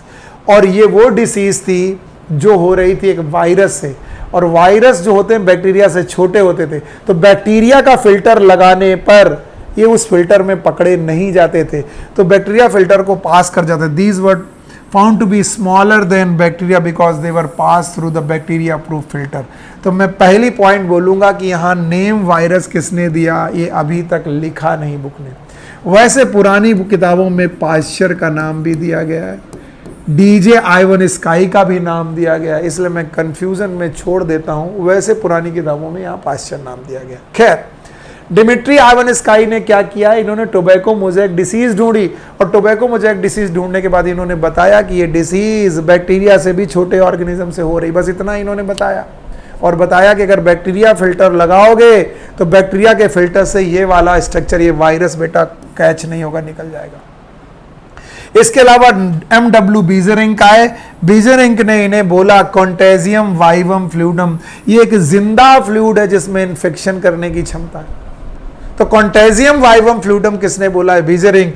और बेटा याद रखना W.M. स्टैनले ने इसके क्रिस्टल बनाए। तो crystal of the virus is form by the W.M. Stanley. और एक बड़ी अजीब चीज है, मैं चाहूं तो ना बताऊं, आपको लगेगा नहीं। वायरस बेटा अजीब प्राणी है, वायरस प्राणी नहीं बोला जाना चाहिए। Virus is a connecting link between living and non living.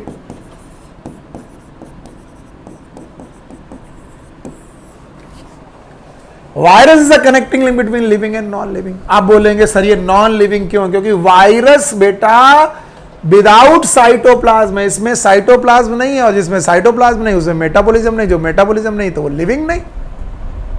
पर वायरस जब भी किसी दूसरी सेल के अंदर घुस जाता है, किसी की भी सेल के अंदर घुस जाए, मेरी बॉडी की सेल के अंदर वायरस घुस जाए, तो मेरे साइटोप्लाज्म की मेटाबॉलिज्म से अपनी मेटाबॉलिज्म कराता नहीं। वायरस के पास डीएनए है, डीएनए से वो एंजाइम बनाएगा, और उस एंजाइम से मेटाबॉलिज्म कराएगा और अपनी मेटाबॉलिज्म कराएगा, अपना साइटोप्लाज्म नहीं यूज करेगा, दूसरे का साइटोप्लाज्म यूज करेगा। तो वायरस जब भी जिंदा मिलेगा वो आपको सेल के अंदर मिलेगा। इसीलिए वायरस के बारे में बोला जाता है they are obligate intracellular parasite. ये इंट्रासेलुलर पैरासाइट है, सेल के अंदर ही केवल मिलेंगे, सेल के बाहर कभी नहीं मिलेंगे आपको। और इसीलिए इन्हें पकड़ा नहीं जा सका, और इसलिए जब भी पकड़ा गया तो सेल के बाहर पकड़ा गया, और सेल के बाहर पकड़े गए तो क्रिस्टल के फॉर्म में पकड़े गए। इसीलिए WM स्टैनले को वायरस वायरस के रूप में मिला ही नहीं, वायरस या फिर वायरस ऑर्गेनिज्म के रूप में मिला ही नहीं, क्रिस्टल के रूप में मिल गया। तो ये 4 वैज्ञानिकों के नाम याद रखना, Dmitri Ivanovsky tobacco mosaic virus, Beijerinck ने कॉन्टेजियम वाइवम फ्लूडम कहा, और WM स्टैनले ने इसे कहा है कि ये बेटा, WM स्टैनले ने कहा कि ये भाई ये इसके क्रिस्टल बना लिए। अब बताइए सर वायरस होता क्या है? मुझसे आप पूछेंगे व्हाट इज वायरस, तो मैं कहूंगा वायरस में 2 ही चीजें हैं मेरे बच्चे। एक तो इनकी कवरिंग है, वायरस की अपनी एक कवरिंग है, and that covering is known as capsid, और ये बनी है प्रोटीन की, और अंदर प्रेजेंट है न्यूक्लिक एसिड। मैंने ना तो डीएनए कहा ना तो आरएनए कहा, न्यूक्लिक एसिड में दोनों प्रकार के न्यूक्लिक एसिड ये लोग रख सकते हैं, या तो डीएनए रख सकते हैं या तो ये आरएनए रख सकते हैं। याद रखना, इस दुनिया में genetic material most of the time DNA है, इस दुनिया में आरएनए जेनेटिक मटेरियल रखने की हिम्मत केवल वायरस रख पाए। इसीलिए वायरस सबसे पुराने ऑर्गेनिज्म माने जाते हैं। रेट्रो मतलब बहुत पुराने, जिन्होंने आरएनए रखा। और मैं एक लाइन आपको यहां से कोट करना चाहूंगा, प्लीज आप लोग देखिएगा, या तो डीएनए होगा या तो आरएनए होगा, दोनों कभी एक साथ नहीं होंगे। और एनसीईआरटी ने क्या खूबसूरत लाइन लिखी है, no virus contain both RNA and DNA. A virus is a nucleoprotein and the genetic material is infectious. In general, viruses that infect plant have single stranded RNA. याद रखना, in general, अगर कोई plant virus है, मैं फिर से बोल दूं, प्लांट वायरस है तो उसके पास सिंगल स्ट्रैंडेड आरएनए होगा। ये बात एनसीईआरटी ने लिखी, इन जनरल, नॉट ऑलवेज। इसके बाद लिखा virus that infect animal have either single और डबल स्टैंडर्ड आरएनए और द डबल स्टैंडर्ड डीएनए। अब बोलते हैं एनिमल वायरस, अजीब है, एनिमल वायरस जो है वो सिंगल स्टैंडर्ड आरएनए भी रखेगा, डबल स्टैंडर्ड आरएनए भी रख सकता है और डबल स्टैंडर्ड डीएनए भी रख सकता है। ये लाइन बहुत इंपॉर्टेंट है। और तीसरा पॉइंट कह रहा है कि बैक्टीरियोफेज नाम के जो बैक्टीरियल वायरस हैं, they are having usually double standard DNA, यानी इनमें डबल स्टैंडर्ड डीएनए पाया जाएगा अगर वो बैक्टीरिया को अटैक करने वाला वायरस है। वायरस से होने वाली कुछ डिसीज के नाम आपकी बुक में लिखे हैं, मम्स है, स्मॉल पॉक्स है, हर्पीज है, इन्फ्लुएंजा है, अभी तो कोरोना वायरस आपके साथ होके गया। इसके अलावा एड्स है, मोस्ट डेडली डिसीज है। इसके अलावा प्लांट में लीफ रोलिंग है, लीफ कर्लिंग है, yellowing and the when clearing है, डॉर्फिंग है, स्टंटेड ग्रोथ है। ये सारी चीजें हैं याद रखने वाली बात। अब आप लोग चलिए, जब वायरस इस दुनिया में थे तो इसके बाद दूसरा स्ट्रक्चर आया वायरॉइड। हमारी बुक्स थी और हमारे टीचर हमें और अच्छे तरीके से पढ़ाते थे, बोलते थे अगर वायरस देखोगे तो वायरस 2 चीजों का समूह है। अब बाहर की तरफ प्रोटीन है, अंदर की तरफ न्यूक्लिक एसिड है, और बेटा ये इन्फेक्शियस है। तो बोलते हैं बाय द टाइम वायरस ही टूटा होगा और इसकी प्रोटीन अलग चली गई होगी, अब नॉर्मल फोल्डेड प्रोटीन हो गई होगी, और इसका न्यूक्लिक एसिड भी बेटा अलग चला गया होगा। बोलते हैं जो न्यूक्लिक एसिड रहा होगा वो कहलाया गया होगा वायरॉइड, और जो प्रोटीन अलग चली गई होगी वो कहलाई होगी प्रियॉन। तो वायरस से ही टूट करके 2 चीज बनी है, ऐसा माना जाता, जरूरी नहीं है, एनसीईआरटी ऐसा नहीं करती। इसीलिए वायराइड के बारे में लिखा है कि in 1970 T O Diener discover a new infectious agent that was smaller than virus and cause potato spindle tuber disease. It was found to be a free RNA, यानी एक फ्री आरएनए है जो इन्फेक्शियस है। आरएनए मॉलिक्यूल इन्फेक्शियस हो गया, मान लीजिए ऐसा आरएनए मॉलिक्यूल जो इन्फेक्शियस हो गया, उसका नाम वायरॉइड हो गया। यार it lack the protein can found in viruses, hence the name viroid, RNA of the viroid was low molecular weight. यहाँ दोनों जगह से क्वेश्चन बन चुका है, पहला तो ये सिंगल स्टैंडर्ड आरएनए, दूसरा इसका मॉलिक्यूलर वेट लो है। एंड देखिए वायराइड के बाद आया प्रियॉन। अगर आपसे मुझसे पूछे what is prion, P for prion, P for protein, ये प्रोटीन के बने हुए स्ट्रक्चर हैं। वायरस की जो बाहर कोटिंग रह गई that is known as protein. और एक और चीज मैं बोलूंगा, ज्यादातर समय पर जब भी प्रोटीन का इन्फेक्शन होगा और कोई एबनॉर्मल फोल्डिंग प्रोटीन होगी तो प्रोटीन का डिपोजिशन ब्रेन में होगा, और इसीलिए प्रियॉन की ज्यादातर डिसीज ब्रेन की डिसीज है, न्यूरोपैथीज हैं, वो नर्व, आपके नर्व को बर्बाद करती हैं। आइए देखते हैं, in modern medicine certain infectious neurological disease were found to be transmitted by agent causing abnormally folded protein. Agent was similar in size up to the virus, ये वायरस के साइज के बराबर है। These agent were called as prion. The most notable disease caused by prion, bovine spongiform encephalopathy, BSE याद रखिएगा। Bovine का मतलब होता है बेटा कैटल, गाय भैंस, इनका ब्रेन स्पंज जैसा हो जाता है, बोवाइन स्पंजीफॉर्म इंसेफेलोपैथी। ऐसी ही डिसीज ह्यूमन में भी हो जाती है। अच्छा, बोवाइन स्पंजीफॉर्म इंसेफेलोपैथी को मैड काउ डिसीज कहते हैं कैटल में। And analogous to this disease is known as Creutzfeldt Jakob disease, CZD नाम की डिसीज है।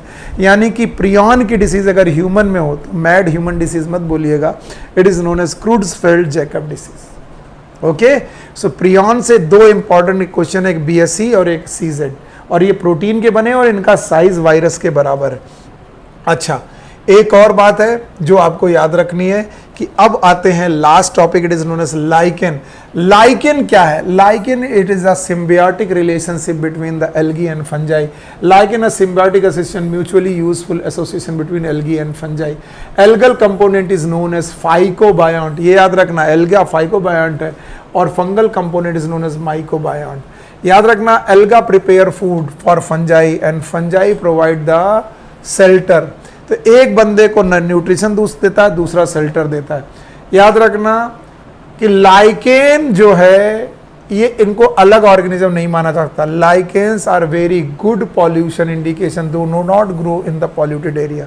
सल्फर डाइऑक्साइड से इनका बहुत बुरा नाता है। अगर सल्फर डाइऑक्साइड एयर में बढ़ गई तो बेटा पॉल्यूशन बढ़ जाएगा, और पॉल्यूशन बढ़ा तो याद रखना लाइकेन इस दुनिया से खत्म हो जाएगा। This was the biological classification जो मुझसे हो पाया। अच्छा, आज भी मैं स्ट्रक हुआ। स्ट्रक होने की वजह ये थी कि बेटा आज जाकर हम लोग स्टूडियो को क्लियर कर पाए। आज आपको क्लैरिटी समझ में आ रही होगी, आज आपको समझ में आ रहा होगा कि विजिबिलिटी ठीक है, लाइटिंग ठीक है, बात ठीक है, नेट भी थोड़ा हमारा ठीक रहा। आज जाकर के हम इस मामले में स्टेबल हो पाए हैं कि अब हम क्लासेस को ले पाएंगे। इसलिए कल के बाद से जब भी हम क्लासेस लेंगे पूरा टॉपिक नहीं पढ़ाएंगे। किसी भी चैप्टर को पढ़ाते वक्त ध्यान सुनना, किसी भी चैप्टर को पढ़ाते वक्त मोस्ट इंपॉर्टेंट टॉपिक पढ़ाऊंगा। जैसे मैं कल प्लांट किंगडम में एल्गी का क्लासिफिकेशन और एल्गी के इंपॉर्टेंट टॉपिक पढ़ाऊंगा। इसके बाद ब्रायोफाइटा में लाइफ साइकिल में ब्रायोफाइटा की पढ़ा दूंगा, सीड हैबिट पढ़ा दूंगा। क्या हुआ, चला गया क्या? क्या हुआ, हिल गया?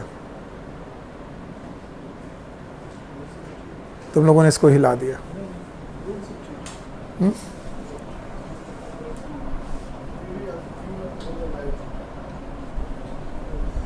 क्या आप लोग बताएं मैं विजिबल हूं आप लोगों को? एक बार बताइए, क्या आप लोग ब्लैक हो गए स्क्रीनों के? क्या मेरी आवाज सुनाई पड़ रही है आपको?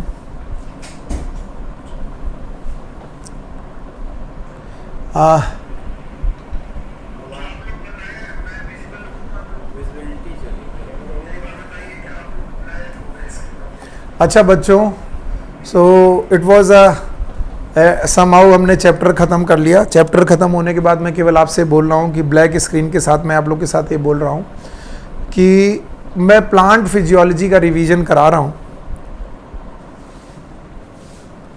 इसको हिलाना नहीं चाहिए था। हाँ,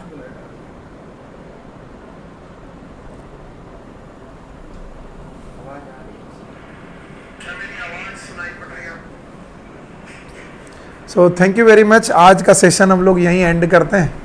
और हाँ, एक बात आपसे कहनी है, याद रखिएगा, प्लांट फिजियोलॉजी को मैं ऑफलाइन रिवाइज करा रहा हूँ। कल 28 तारीख है और कल 5 से 7 sorry it is 5 to 7 lamp lighter में आप क्वेश्चन के साथ हमारे साथ रिवीजन करिएगा। अगर मेरी आवाज़ सुनाई पड़ रही है तो मैं इसको मानता हूँ। और टेक केयर।